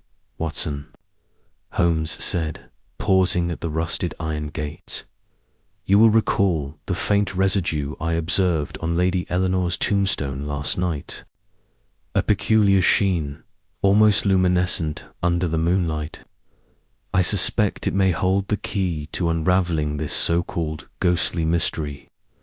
Watson nodded, though his mind still grappled with the unsettling sounds they had heard. "It was unlike anything I've encountered, Holmes. Those whispers, could they truly be the work of some mechanical contrivance?" Holmes's lips curved into a faint smile. "My dear Watson, the human imagination is a fertile ground for fear, but it is rarely a match for the precision of science. Let us examine the evidence and see what truths it reveals." They pushed through the gate, the hinges creaking ominously, and made their way to the weathered tombstone at the heart of the cemetery. The stone, etched with Lady Eleanor's name and dates of birth and death, stood slightly askew, as if the earth beneath it had shifted over the years. Holmes knelt beside it, his magnifying glass in hand, and began his inspection anew. The morning light, though dim, revealed details that had been obscured in the darkness. Fine scratches crisscrossing the stone's surface, and a faint, powdery residue clinging to the crevices. Holmes produced a small brush from his case and carefully swept a sample of the residue into a glass vial. He held it up to the light, tilting it to catch the faint shimmer. "Curious," he murmured. "This is no ordinary dust or lichen. Observe the slight fluorescence, Watson. It suggests a chemical compound, one designed to react under specific conditions, likely darkness." Watson peered at the vial, his brow furrowing. "You mean to say this substance glows at night? To what purpose?" "To create the illusion of the supernatural, of course," Holmes replied, his tone brisk. "A glowing tombstone, paired with mysterious sounds, would be more than sufficient to convince the superstitious villagers of Grimwig that Lady Eleanor's spirit lingers. But we shall let science confirm our suspicions." They returned to the village inn, where Holmes had arranged for a small table in their private room to serve as a makeshift laboratory. The innkeeper, a stout woman named Mrs. Harrow, eyed them curiously as they passed through the common room, but Holmes offered only a polite nod before ascending the stairs. Once inside, he set to work, unpacking his chemical kit with the precision of a surgeon. The kit contained an array of vials, pipettes, and reagents, each carefully labeled, and a small spirit lamp for heating samples. Watson watched as Holmes poured a portion of the residue into a glass dish and added a few drops of a clear liquid from one of his vials. The mixture fizzed slightly, emitting a faint, acrid smell. Holmes leaned closer, his eyes narrowing as he observed the reaction. "Sulfuric acid," he explained, "to test for the presence of certain metallic compounds. Now, let us try a solution of potassium iodide." He added another reagent, and the mixture took on a faint yellowish hue. Holmes nodded, satisfied. "As I suspected. This residue contains traces of a phosphorescent compound, likely calcium sulfide, or a similar substance. Such compounds are known to absorb light during the day and emit a faint glow at night. It's a parlor trick, Watson, but an effective one." "But the whispers," Watson pressed. "How do they fit into this scheme? A glowing stone is one thing, but those sounds, they were so lifelike." Holmes's eyes gleamed with the thrill of the chase. "Indeed, and that is where our investigation deepens. The phosphorescence is a visual distraction, meant to draw attention and heighten fear. The whispers, I suspect, are the work of a mechanical device, cleverly hidden. A phonograph, perhaps rigged to play a recording at specific times. Such devices have become more common in recent years, and a skilled engineer could adapt one for this purpose." Watson's mind raced to keep up. A phonograph, hidden in a cemetery. But how would it be powered, and why go to such lengths? Power could be supplied by a simple clockwork mechanism or a small battery, Holmes said, already packing away his chemical kit. "As for the why, consider the rumors of Lady Eleanor's hidden fortune. A treasure worth a fortune would be motive enough for someone to orchestrate this charade, keeping curious villagers at bay while they search for it. The glowing tombstone and whispers are mere theatrics to exploit the villagers' superstitions." Holmes stood, his expression resolute. "We must return to the tombstone and search for evidence of such a device. But first, Let us pay a visit to the local apothecary. If this phosphorescent compound was procured locally, the apothecary may have records of its sale. The apothecary's shop, a cramped establishment on Grimwick's Main Street, was a labyrinth of shelves lined with jars of herbs, powders, and tinctures. The air was thick with the mingled scents of lavender, camphor, and something faintly metallic. Behind the counter stood Mr. Elias Cobb, a wiry man with spectacles perched precariously on his nose. He greeted Holmes and Watson with a cautious smile, his hands fidgeting with a mortar and pestle. "Good morning, gentlemen," Cobb said. "What brings you to my humble shop?" Holmes wasted no time. "Mr. Cobb, I am investigating a matter concerning a chemical substance found in the village. Have you recently sold or prepared any compounds containing calcium sulfide or similar phosphorescent materials?" Cobb's smile faltered, and he adjusted his spectacles nervously. "Phosphorescent compounds, you say? That's rather specific. I deal in medicines and tonics, mostly. But let me check my ledger." He retrieved a worn book from beneath the counter and flipped through its pages, his fingers trembling slightly. Holmes watched him closely, noting the man's unease. After a moment, Cobb shook his head. "No, nothing like that. I've sold some sulfur-based remedies, but nothing that glows, I assure you." Holmes's gaze lingered on the apothecary, his expression unreadable. "Very well. If you recall anything unusual, perhaps an order placed by someone outside the village, do inform me at the inn. My name is Sherlock Holmes." Cobb's eyes widened slightly at the name, but he nodded quickly. "Of course, Mr. Holmes. I'll let you know if anything comes to mind." As they left the shop, Watson glanced at Holmes.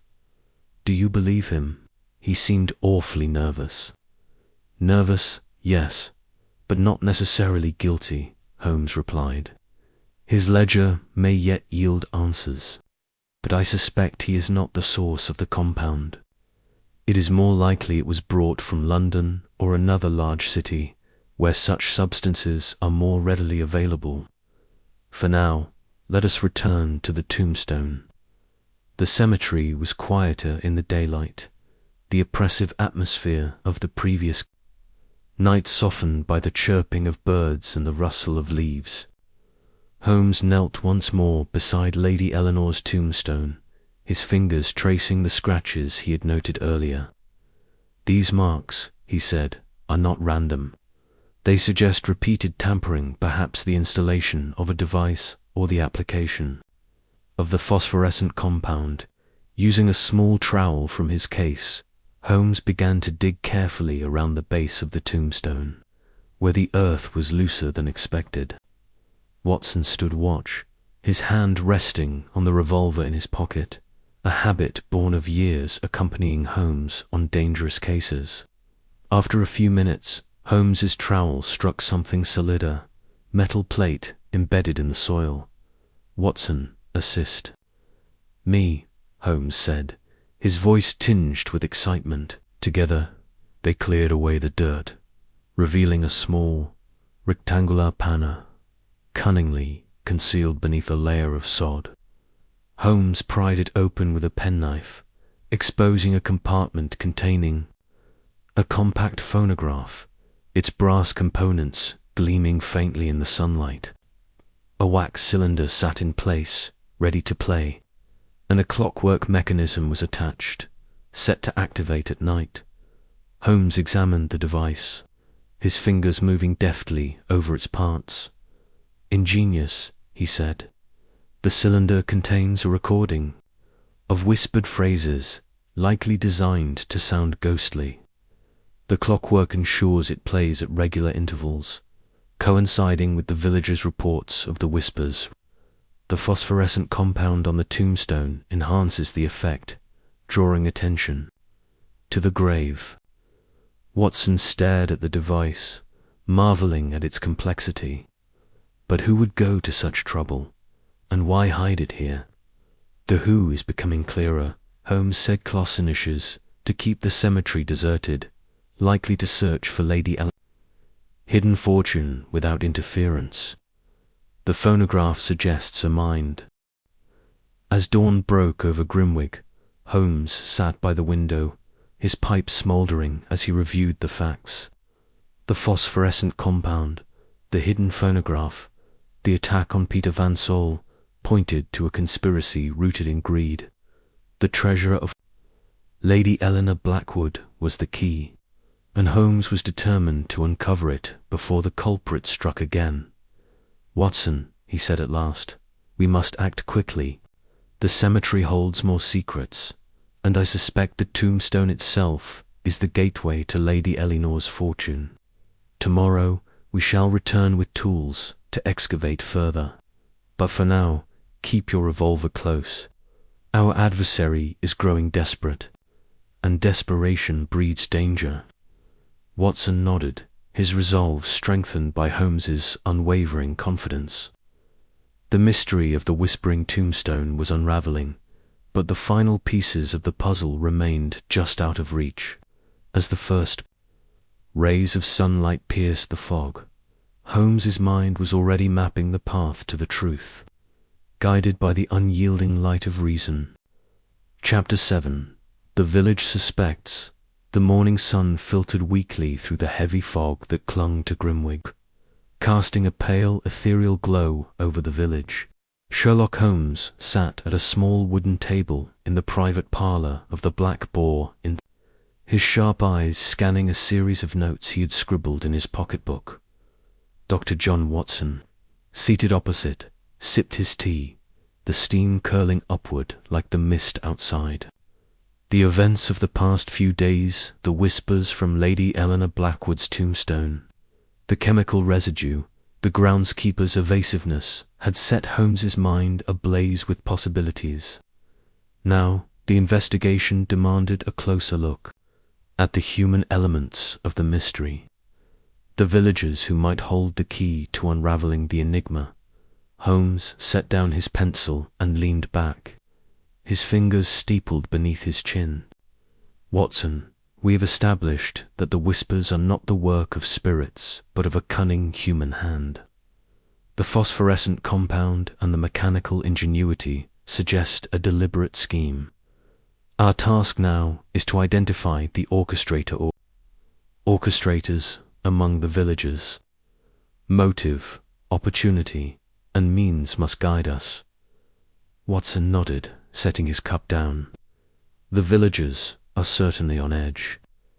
I overheard 2 women at the bar last night whispering about curses and restless spirits, but who stands to gain from such a deception?" "Precisely the question," Holmes replied, his voice low and measured. "We have 3 individuals who warrant scrutiny: Sir Henry Blackwood, Mrs. Clara Vance, and Dr. Mortimer Reed. Each has a potential motive tied to Lady Eleanor's rumoured fortune, and each possesses unique opportunities to manipulate the circumstances surrounding her tombstone. Let us begin by examining their characters and connections." Holmes rose and paced the room, his long shadow moving across the worn floorboards. Sir Henry Blackwood, Lady Eleanor's nephew, inherited her estate but has squandered much of its wealth. Financial ruin is a powerful motivator, Watson. If the rumours of a hidden treasure are true, he may be desperate to recover it, even if it means resorting to theatrical tricks to keep others away from the cemetery. Watson frowned, recalling their brief encounter with Sir Henry the previous day. The man had been impeccably dressed but visibly anxious, his eyes darting nervously as he spoke of his aunt's death. "He seemed defensive when we mentioned the tombstone," Watson noted, "almost as if he feared we'd uncover something." "Indeed," Holmes said, pausing by the window to peer through the fog at the distant church spire. His demeanour suggests guilt or fear, though whether of the whispers or something deeper remains to be seen. "Then there is Mrs. Clara Vance," the so-called medium who claims to commune with Lady Eleanor's spirit. Her séances draw crowds, and fear is a lucrative currency. She may be exploiting the whispers to bolster her reputation, or creating them to ensure her influence over the villagers. Watson chuckled dryly. She's certainly theatrical. That flowing robe and those dramatic gestures at the inn last night, she's practically a stage actress. Quite, Holmes said, a faint smile tugging at his lips. But we must not mistake flamboyance for incompetence. A charlatan requires cunning, and cunning can serve darker purposes. Finally, we have Dr. Mortimer Reed, the physician who signed Lady Eleanor's death certificate. His involvement in her final days raises questions, particularly given the rumors of foul play. A doctor has access to chemicals, knowledge of mechanisms, and the trust of the community ideal for orchestrating a deception. Watson leaned forward, his brow furrowed. Reed seemed reserved when we met him, almost too polite. Do you think he could be involved in something as elaborate as the Tombstone whispers? It is possible, Holmes replied. His reserved nature may conceal calculation. We must investigate each suspect thoroughly, observing their actions, questioning their alibis, and uncovering their secrets. Let us begin with Sir Henry. His estate is nearby, and I suspect a visit may reveal more than he intends. The Blackwood estate loomed at the edge of Grimwig, a sprawling manor of weathered stone and ivy-covered walls. Its grandeur was faded, the gardens overgrown and the windows dark, reflecting the financial decline Holmes had noted. As Holmes and Watson approached the iron gates, a groundsman tipped his cap and led them to the front door, where Sir Henry Blackwood awaited Dot. Sir Henry was a man of 40, tall and lean, with a pallor that suggested too many nights spent brooding. His dark suit was immaculate, but the cuffs were frayed, and his eyes carried the weight of desperation. "Mr. Holmes, Dr. Watson," he greeted, his voice strained. "I trust you've come to put an end to this nonsense about my aunt's tombstone." "We are here to uncover the truth," Holmes said, his tone neutral but his eyes sharp. "May we speak inside?" Sir Henry led them into a dimly lit drawing room, its once opulent furnishings now dusty and neglected. A portrait of Lady Eleanor Blackwood hung above the fireplace, her stern gaze seeming to follow the conversation. Holmes noted the painting's prominence, a reminder of the woman whose legacy haunted the village. "Sir Henry," Holmes began, settling into a chair, "the whispers emanating from your aunt's tombstone have caused considerable unrest. Have you heard them yourself?" Sir Henry shifted uncomfortably, his fingers drumming on the armrest. "Once or twice, perhaps. I don't frequent the cemetery at night. It's unsettling, and I've no patience for ghost stories." "Yet you stand to benefit from your aunt's estate," Holmes pressed. "Rumors suggest she hid a fortune before her death. A man in financial distress might go to great lengths to recover such wealth." Sir Henry's face reddened. "Are you accusing me, Mr. Holmes? I loved my aunt, and her death was a tragedy. I've searched for no treasure, nor would I stoop to such absurd theatrics as whispering tombstones." Holmes's eyes narrowed, catching the slight tremor in Sir Henry's voice. "Your financial troubles are well known, sir. Debts have a way of clouding judgment. Have you employed anyone to investigate the cemetery or employed any unusual methods to deter trespassers?" "Absolutely not," Sir Henry snapped, rising from his chair. "I resent the implication. If you've no further questions, I have matters to attend to." Holmes stood, his expression unreadable.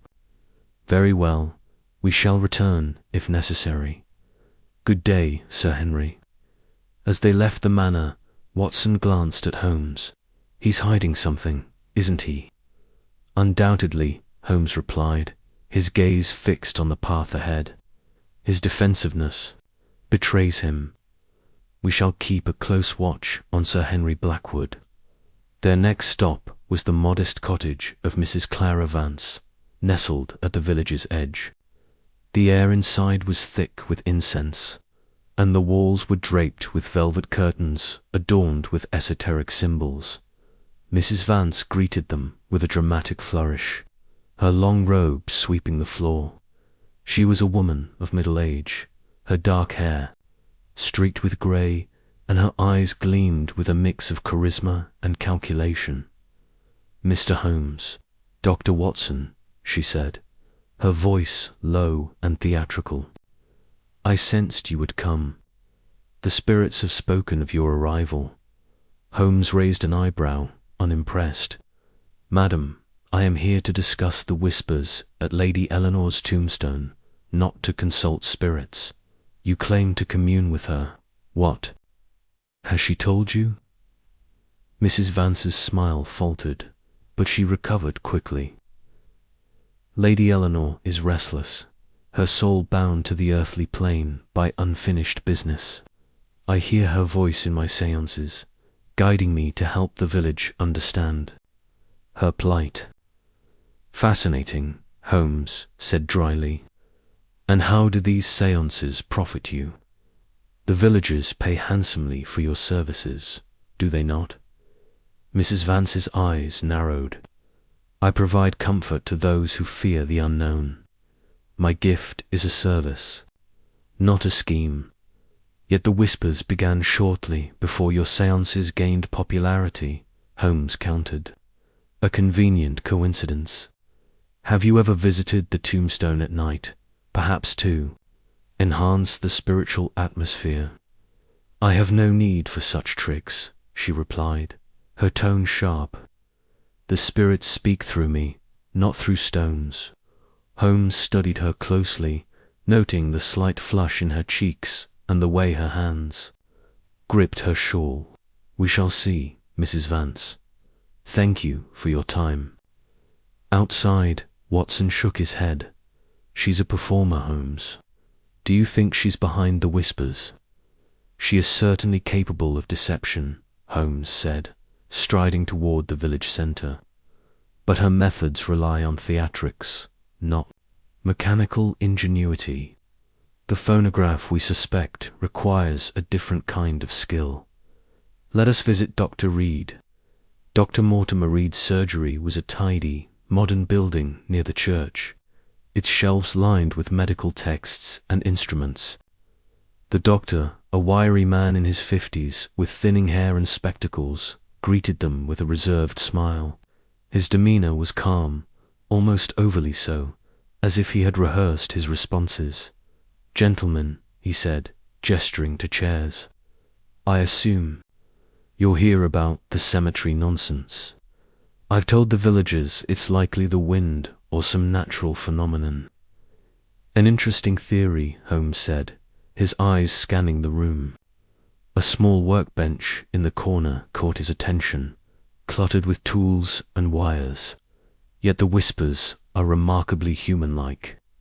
As a man of science, have you investigated the tombstone yourself?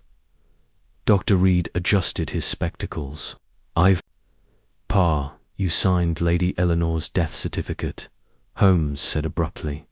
"The villagers whisper of foul play. Can you confirm the cause of her death?" Dr. Reed hesitated, his fingers tapping the desk. "She died of heart failure. As I recorded, the rumors are baseless, fueled by superstition." Holmes leaned forward. Chapter 8. The midnight ambush. The moon hung low over Grimwig, casting a silvery pallor across the ancient cemetery. Its light filtered through the gnarled branches of yew trees, throwing jagged shadows onto the weathered tombstones below. Sherlock Holmes and Dr. John Watson crouched behind a crumbling stone wall, their breaths visible in the chilly night air. The village was silent, save for the occasional hoot of an owl and the distant creak of a windmill's sails. Holmes's eyes, sharp and unyielding, scanned the darkness, his mind attuned to the faintest disturbance. The whispers from Lady Eleanor Blackwood's tombstone had ceased for the night, but Holmes was certain their sorcerer, the orchestrator behind, it would return. Watson shifted uncomfortably, his revolver tucked securely in his coat pocket. "Holmes," he whispered, his voice barely audible, "do you truly believe someone will come tonight? It's been hours, and the cold is seeping into my bones." Holmes's lips twitched into a faint smile, though his gaze remained fixed on the tombstone some 20 yards away. "Patience, Watson. The criminal mind is predictable in its compulsion to act. Whoever is behind this charade cannot resist checking their handiwork. The phonograph, if it exists, as I suspect, requires maintenance. We shall catch them in the act." Watson nodded, though his skepticism lingered. The eerie whispers they had heard the previous night still echoed in his mind, faint, sibilant murmurs that seemed to rise from the earth itself. Holmes's theory of a mechanical device made sense, yet the atmosphere of Grimwick Cemetery lent credence to the villagers' tales of restless spirits. Watson tightened his grip on his revolver, his military instincts on edge. The night stretched on, the silence heavy. Holmes's posture remained statue-like, his senses honed to the environment. At last, a faint sound broke the stillness. Soft crunch of gravel, barely perceptible, from the direction of the cemetery's iron gate. Holmes raised a hand, signaling Watson to remain still. His eyes narrowed as a shadowy figure emerged from the fog, moving with cautious deliberation toward Lady Eleanor's tombstone. The figure was cloaked, their face obscured by a hood, and they carried a small satchel that clinked faintly with each step. Watson's pulse quickened, but Holmes's expression was one of cold calculation. The figure knelt beside the tombstone, their hands working swiftly, as though inspecting or adjusting something hidden in the earth. Holmes leaned forward, his voice a mere breath. "Now, Watson," quietly. They rose, moving with the precision of hunters stalking prey. Holmes led the way, his long coat blending into the shadows as they closed the distance. The figure remained oblivious, engrossed in their task. Watson caught a glimpse of metal glinting in the moonlight, a tool, perhaps, or part of the device. Holmes had hypothesized.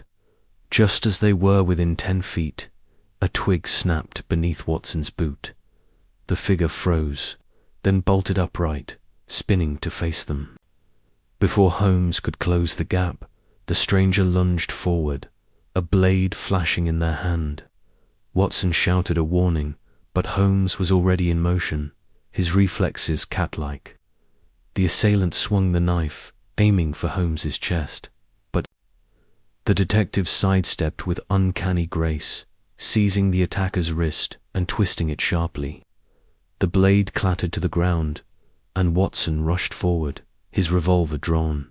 "Stand down," Watson barked, leveling the weapon at the cloaked figure.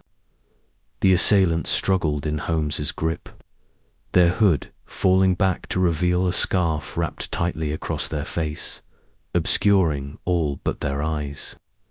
Those eyes burned with defiance, but Holmes's hold was unrelenting. With a swift motion, he pinned the figure against the tombstone, his strength belying his lean frame. "Reveal yourself," Holmes commanded, his voice low and authoritative. The figure thrashed, but Holmes's grip tightened. Watson stepped closer, ready to intervene, when the assailant managed a desperate twist, breaking free. They shoved Holmes back and sprinted toward the cemetery's edge, their cloak catching on a low branch. A scrap of fabric tore free, fluttering to the ground as the figure vanished into the fog. Watson made to pursue, but Holmes raised a hand. "Let them go, Watson. We have what we need." He knelt, retrieving the fallen knife and the torn fabric with the care of a scientist collecting specimens. The blade was a simple but well-crafted dagger, its handle worn from use. The fabric, however, drew Holmes's immediate attention. He held it to the moonlight, examining its texture with his fingertips. "Silk," he murmured, his eyes gleaming with interest. "Not the coarse weave of a villager's cloak, but fine silk, imported. Curious, Watson. This is no common ruffian's garb." Watson holstered his revolver, his heart still pounding. Who was that? Holmes. And what were they doing at the Tombstone? Holmes tucked the fabric and knife into his coat pocket, his mind already racing ahead. They were inspecting their contraption, no doubt. The phonograph or whatever device produces the whispers requires regular attention to maintain the illusion. As for their identity, this silk will tell us more than their face could have. It is a rare material, sold only in select London shops. Our assailant is either wealthy or has access to wealth. Watson glanced at the tombstone, its surface unmarred, save for the faint scratches Holmes had noted earlier. "You're certain this is no ghost? Then, that attack felt personal." Holmes's lips curved into a wry smile. "Ghosts do not wield knives, Watson, nor do they wear silk. This was a human hand, guided by motive. Fear, greed, or revenge, those are the spectres that haunt Grimwig, not Lady Eleanor's spirit." They returned to their vigil, but the night yielded no further visitors. As dawn broke, painting the sky in hues of grey and gold, Holmes and Watson made their way back to the village. In Holmes's mind was alight with possibilities, the scrap of silk a tangible link to their quarry. At the inn, he spread the fabric on the table, examining it under the light of a flickering oil lamp. Watson watched, accustomed to his friend's meticulous methods. "This silk," Holmes said, "is of a particular weave, dyed with a shade of indigo rarely seen outside London's finer establishments. I recall a shop in Bond Street, Messrs. Hargreaves and Sons, that imports such material from the Orient. Only a handful of tailors in England work with it, and fewer still would sell it to someone in a rural village like Grimwig." Watson frowned. But who in Grimwig could afford such a thing, Sir Henry? Perhaps. He's the only one with ties to wealth, though you said he's in financial ruin. "Precisely," Holmes replied, his eyes narrowing. "Sir Henry's desperation makes him a prime candidate, but we must not discount others. Dr. Reed, for instance, has the means and the knowledge to construct a device like the one we suspect. And Mrs. Vance, despite her theatrical poverty, may have connections we've yet to uncover. The silk narrows our field, but it does not yet point to a single culprit." Holmes folded the fabric carefully, placing it in a small envelope. "Tomorrow, Watson, we shall send a telegram to Lestrade in London. He can make inquiries at Hargreaves and Sons and trace the silk's buyer. In the meantime, we must return to the cemetery. The device itself awaits discovery, and I suspect it holds the key to this mystery." The following day, the village buzzed with rumours of the midnight disturbance. Reverend Hale, Antale, and Anxious sought Holmes at the inn. "Mr. Holmes, I heard of an attack in the cemetery last night. Is it true? Are we in danger?" Holmes regarded the Reverend with a calm, penetrating gaze. "There was an incident, Reverend, but rest assured, it was no supernatural assault. Someone seeks to perpetuate the myth of Lady Eleanor's restless spirit, and they are willing to use violence to protect their secret. Tell me, have you noticed anyone in the village with a penchant for fine clothing silk, perhaps?" Hay blinked, caught off guard. Silk? Why, no, Mr. Holmes. We're simple folk here. Sir Henry might have worn such things in his youth, but now, well, his fortunes have waned. Dr. Reed dresses plainly, and Mrs. Vance, her wardrobe is all theatrics, shawls and beads for her sin. Holmes nodded, filing the information away. Thank you, Reverend. Your candor is appreciated.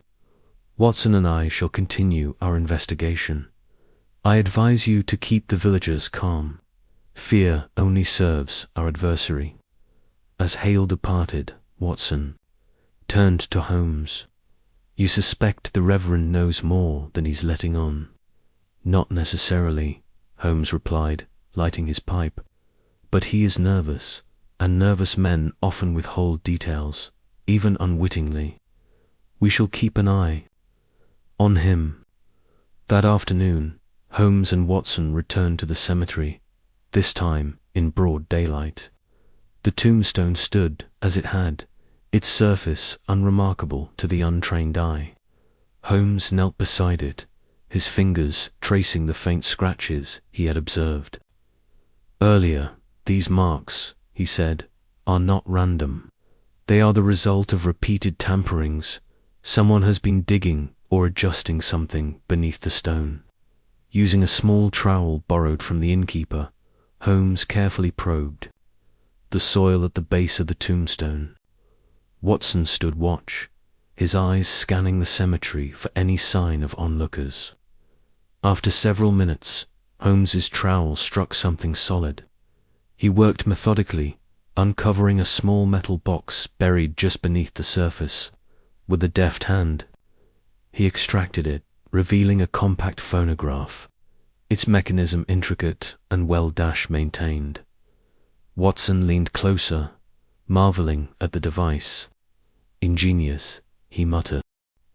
Watson lowered his revolver, his disgust evident. You let a murderer go free for money. Holmes silenced Watson with a glance. Enough, Watson. Dr. Reed will face justice, as will Sir Henry. For now, we have the device and the confession. The whispers will trouble Grimwig no longer. They bound Reed's hands and escorted him to the village constable, who was roused from sleep to take charge of the prisoner. As dawn broke, Holmes stood before the tombstone, his pipe in hand, his mind already turning to the next phase of the investigation.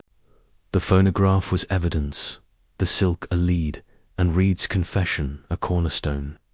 But Sir Henry remained at large, and the treasure Lady Eleanor's hidden fortune was still out there, waiting to be found. Watson, Holmes said, his voice tinged with satisfaction, the game is afoot. Let us return to the manor and confront Sir Henry. The enigma of the whispering tombstone is nearly solved, but the final act awaits. They left the cemetery, the first rays of sunlight banishing the shadows. Grimwig, for the first time in weeks, felt lighter, as though the weight of fear had begun to lift. Holmes's stride was purposeful, his mind a razor honed for the truth. Watson followed, ever loyal, ready to see the case through to its end. Chapter 9. The phonograph discovery. The fog hung low over Grimwig's ancient cemetery, curling around the weathered tombstones like a shroud. Sherlock Holmes crouched beside Lady Eleanor Blackwood's grave, his long fingers tracing the edges of the cold granite slab. The faint glow of his lantern cast eerie shadows, dancing across the epitaph that read, "In eternal repose." Watson stood a few paces back, his breath visible in the chilly night air, his revolver tucked discreetly beneath his coat. The whispers, those haunting murmurs that had plagued the village for weeks, had ceased for now, but the air was thick with anticipation.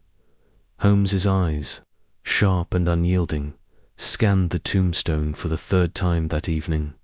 Earlier that day, his chemical analysis of the residue on the stone had confirmed his suspicions. A phosphorescent compound, rare and costly, capable of producing a faint, ghostly glow under the right conditions.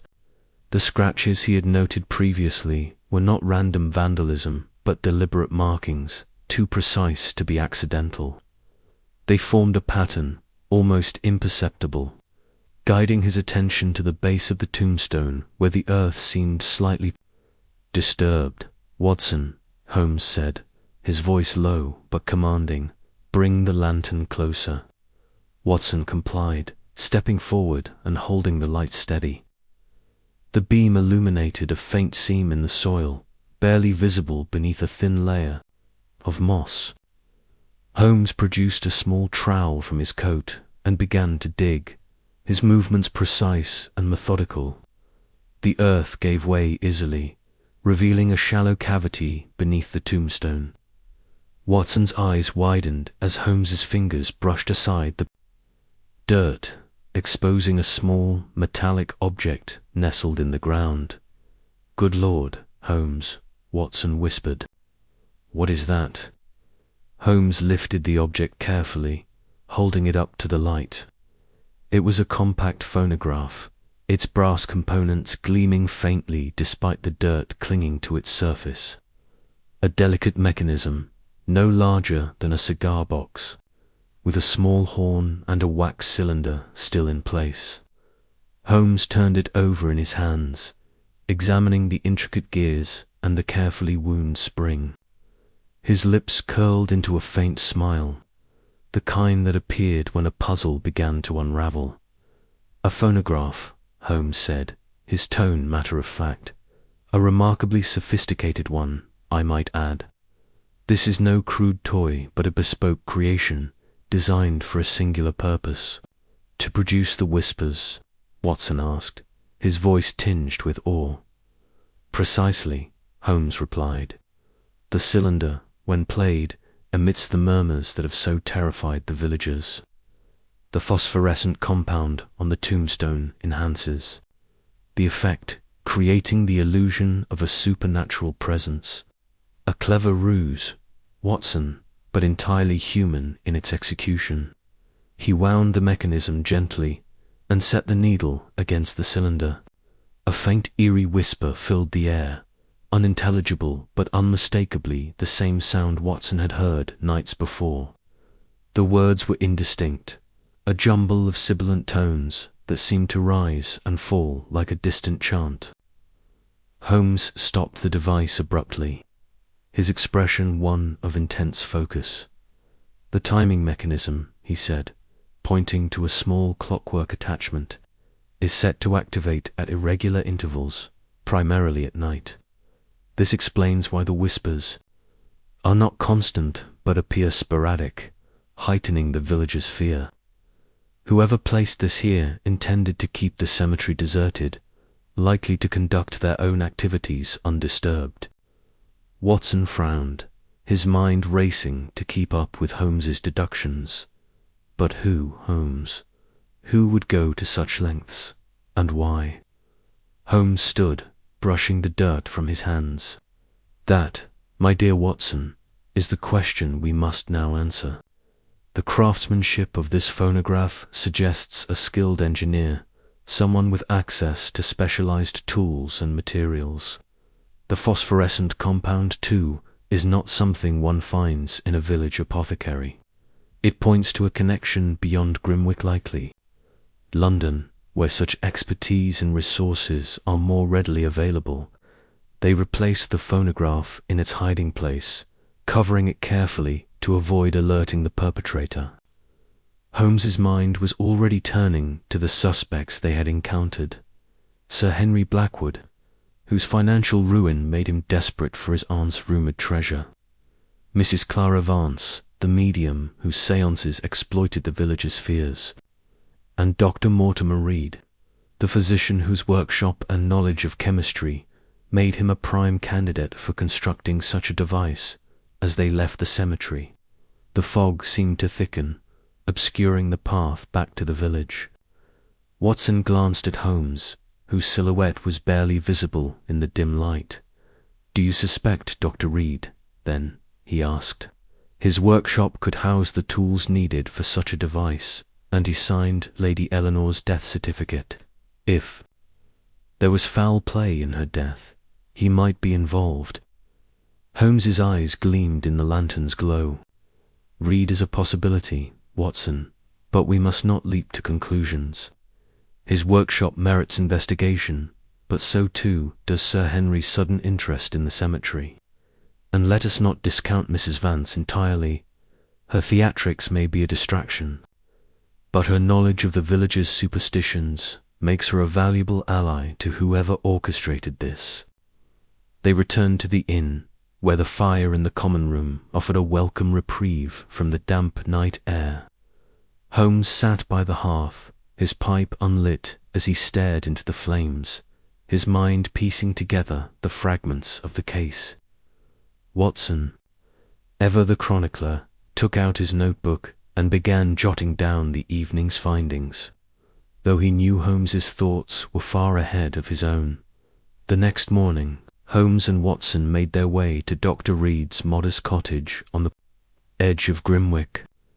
The physician, a wiry man with spectacles perched precariously on his nose, greeted them with a mixture of curiosity and unease. His parlour was cluttered with medical texts and chemical apparatus, and a faint smell of antiseptic hung in the air.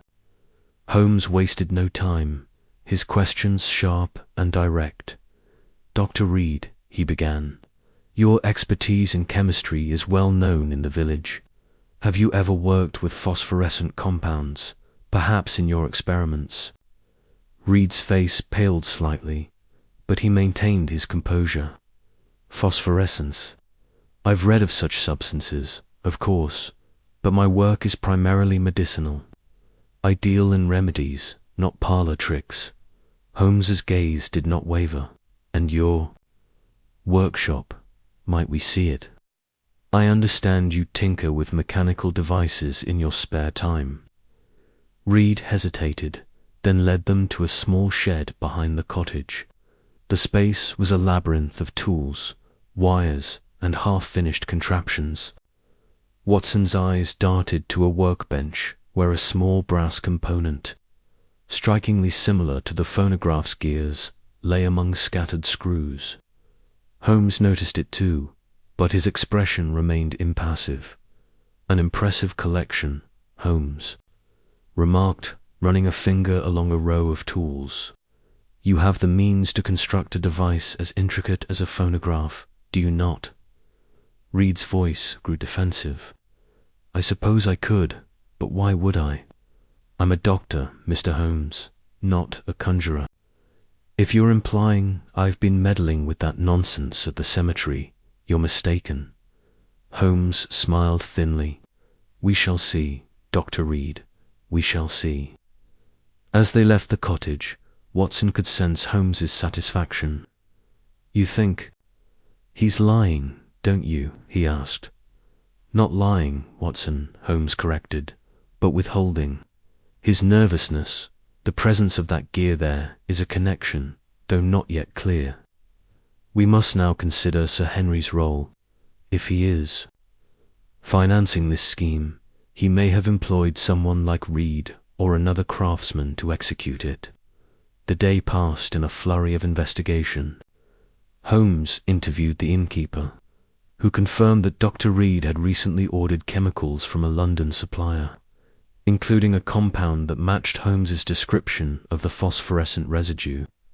Meanwhile, Watson spoke with villagers, who had seen red near the cemetery at odd hours, though none could confirm his involvement with the whispers. That evening, Holmes and Watson sat in their room at the inn, poring over the evidence. Holmes spread out a map of Grimwick, marking the cemetery, Reed's cottage, and the Blackwood Manor. "The phonograph is the key," he said, tapping the map. "Its creator is either our mastermind or a hired hand. If Sir Henry is behind this, he would need someone with Reed's skills or perhaps someone in London, where such devices are more easily procured." Watson leaned forward. "Could it be Mrs. Vance? She's profited from the villagers' fear, after all. Holmes shook his head. Her seances are a crude deception, Watson. The phonograph requires technical precision beyond her capabilities. No, our engineer is someone with access to specialized knowledge and tools. Someone like Reed, or perhaps a professional hired by Sir Henry. The next step was clear. They needed to trace the phonograph's origins. Holmes decided they would. Return to the cemetery that night to examine Aldent, shake the feeling that they were being watched. The village, once merely eerie, now felt like a web of secrets, with Holmes and himself at its center. At midnight, they crept back to the cemetery, the fog thicker than ever. Holmes worked swiftly, uncovering the phonograph once more. This time, he dismantled part of the mechanism, revealing a small engraved plate hidden beneath the cylinder. The inscription was faint but legible. A Crane, London. Holmes's eyes lit up. Alistair Crane, he murmured. A name I've encountered before. London engineer, known for bespoke mechanical devices. If Crane crafted this, he is either our culprit or a pawn in a larger game. Watson felt a surge of excitement. To London, then? Not yet. Ho. Chapter 10. The Medium's Deception. The village of Grimwick lay under a shroud of mist as Sherlock Holmes and Dr. John Watson made their way to the modest cottage of Mrs. Clara Vance, the local medium who claimed to commune with the spirit of Lady Eleanor Blackwood. The evening was cool, the air heavy with the scent of damp earth and decaying leaves, and the streets were nearly deserted, save for the occasional flicker of candlelight in the windows of the huddled houses. Holmes, his sharp eyes scanning the surroundings, walked with purpose, his long coat flapping slightly in the breeze. Watson, as ever, followed close behind, his medical bag slung over his shoulder, though he doubted it would be of much use tonight. Mrs. Vance's seances have become the talk of Grimwick, Holmes remarked, his voice low but clear. Her claims of speaking with Lady Eleanor have stirred the villagers' imaginations and, no doubt, their fears. If she is indeed a charlatan, as I suspect, her performance will be a carefully orchestrated affair. We must be vigilant, Watson.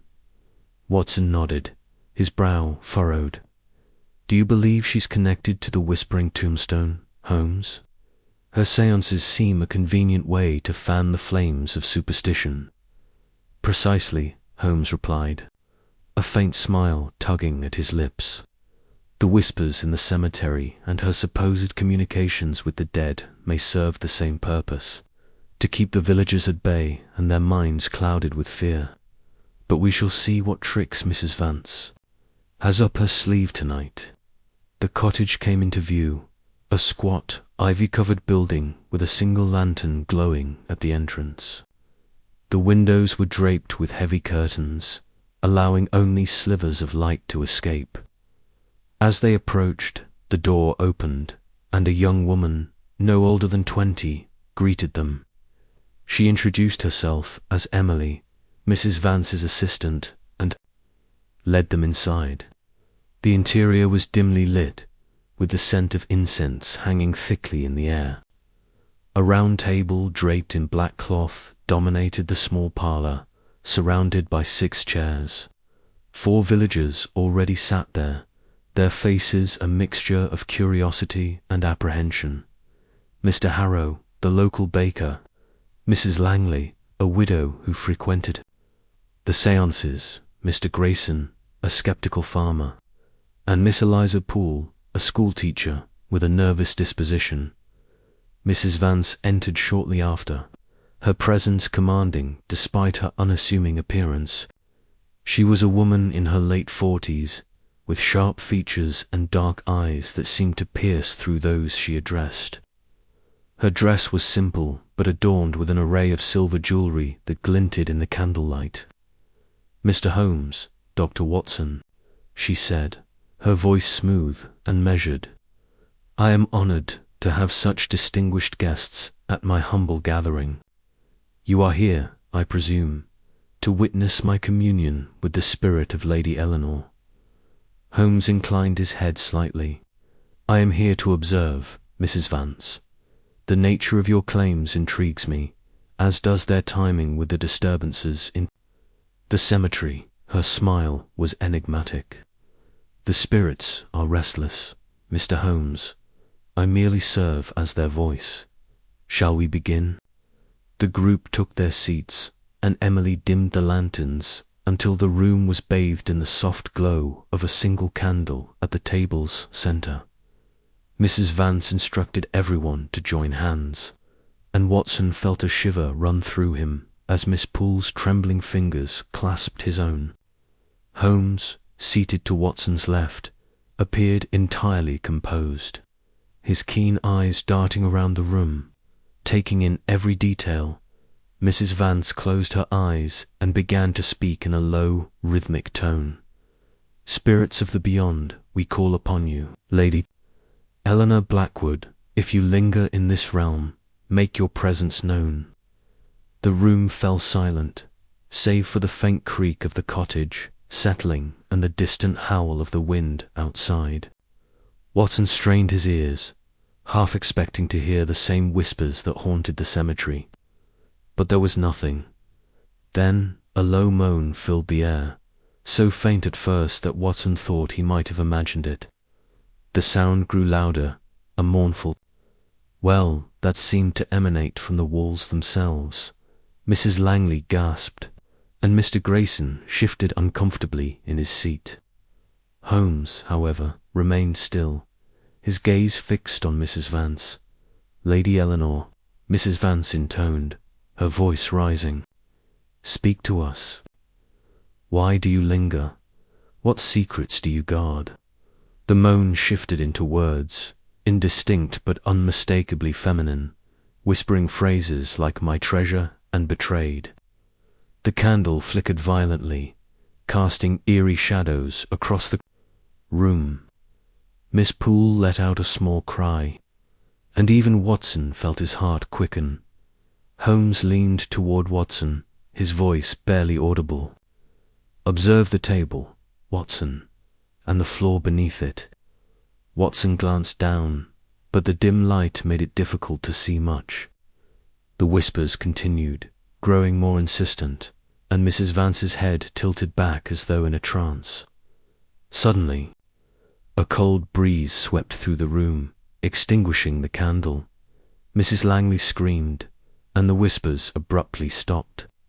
Emily quickly relit the candle, revealing Mrs. Vance slumped in her chair, her breathing heavy. "She is with us," Mrs. Vance said weakly, as though drained by the experience. "Lady Eleanor warns of a great secret hidden beneath her resting place. She will not rest until it is found." The villagers murmured among themselves, their fear palpable. Holmes, however, rose from his seat, his expression one of quiet satisfaction. "A most impressive display, Mrs. Vance," he said, his tone laced with irony. "But I fear your spirit is rather more terrestrial than you would have us believe." Mrs. Vance's eyes narrowed. "What do you mean, Mr. Holmes?" Holmes stepped toward the table, his movements deliberate. "Allow me to demonstrate." He reached beneath the table and, with a swift motion, produced a small wooden box, no larger than a cigar case. He opened it to reveal a series of thin wires and a tiny diaphragm, similar to those used in early phonographs. "A clever device," he said, holding it up for all to see. "When activated, it produces sounds that might be mistaken for ghostly whispers. The wires, I presume, are connected to a mechanism hidden in the floorboards, triggered by your assistant's subtle movements." Emily flushed, her hands twisting nervously in her lap. The villagers gasped, and Mr. Grayson muttered, "I knew it was nonsense." Holmes continued, undeterred. The breeze that extinguished the candle was no supernatural phenomenon, but the result of a concealed bellows, likely operated by a foot pedal beneath the table, and the mons ventriloquism, Mrs. Vance. Your vocal control is admirable, but not infallible. I observed the slight movements of your throat as you projected the sounds. Mrs. Vance's composure faltered, her lips pressing into a thin line. You have no proof, Mr. Holmes. These are wild accusations. On the contrary, Holmes replied, producing a small knife from his pocket. He knelt beside the table and pried up a loose floorboard, revealing a hidden compartment containing a small bellows and a network of wires leading to the walls. Your setup is ingenious, but not invisible to a trained eye. The room erupted in murmurs, and Mrs. Langley clutched her shawl, her face pale.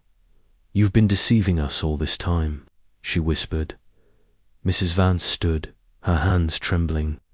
Very well, Mr. Holmes, she said, her voice low and defiant. I admit to the tricks. The villagers' fear of the supernatural was a simple way to earn their trust and their coin. But I swear to you, I have nothing to do with the whispers in the cemetery. That is no work of mine. Holmes studied her for a long moment, his grey eyes piercing. I believe you, Mrs. Vance. Insofar as the cemetery is concerned, your deception is a separate matter, one that exploits the gullible but does not explain the phonograph beneath Lady Eleanor's tombstone that requires a different hand, one with greater resources and a more sinister motive. Watson, still processing the revelation, leaned toward Holmes. If not her, then who, Holmes? Sir Henry, Dr. Reed. Holmes waved a hand dismissively. Patience, Watson. Mrs. Vance's confession is but one piece of the puzzle. We must return to the cemetery tonight. The true orchestrator of the whispers will not remain hidden for long. As the villagers dispersed, some muttering angrily about Mrs. Vance's deceit, Holmes and Watson stepped back into the foggy night. The medium's cottage faded into the mist behind them, and Watson couldn't shake the feeling that the true mystery was only beginning to unravel. The cemetery was a stark contrast to the warmth of the cottage, its ancient stones looming like silent sentinels in the moonlight. Holmes led the way, his lantern casting long shadows across the uneven ground. The phonograph we found beneath the tombstone is far more sophisticated than Mrs. Vance's crude devices, he said, his voice thoughtful. It suggests a mind with technical expertise, someone who could procure or construct such a machine. Dr. Reed, with his workshop, remains a likely candidate. But we must not discount Sir Henry's desperati. We shall examine the tombstone. Once more, Holmes replied. The phonograph was hidden with care, but its placement suggests frequent access. There may be additional clues, marks of recent disturbance, perhaps, or traces of the engineer who built it. They reached Lady Eleanor's tombstone, its weathered surface glowing faintly under the lantern's light. Holmes knelt, his magnifying glass in hand, and began a meticulous inspection. Here, he said, after a moment, pointing to a series of faint scratches near the base. These are fresh, Watson, made within the loss. Holmes lit his lantern, his face alight with anticipation. Come, Watson, the truth lies below. The vault was small but opulent, its walls lined with shelves holding jewel-encrusted boxes and stacks of documents.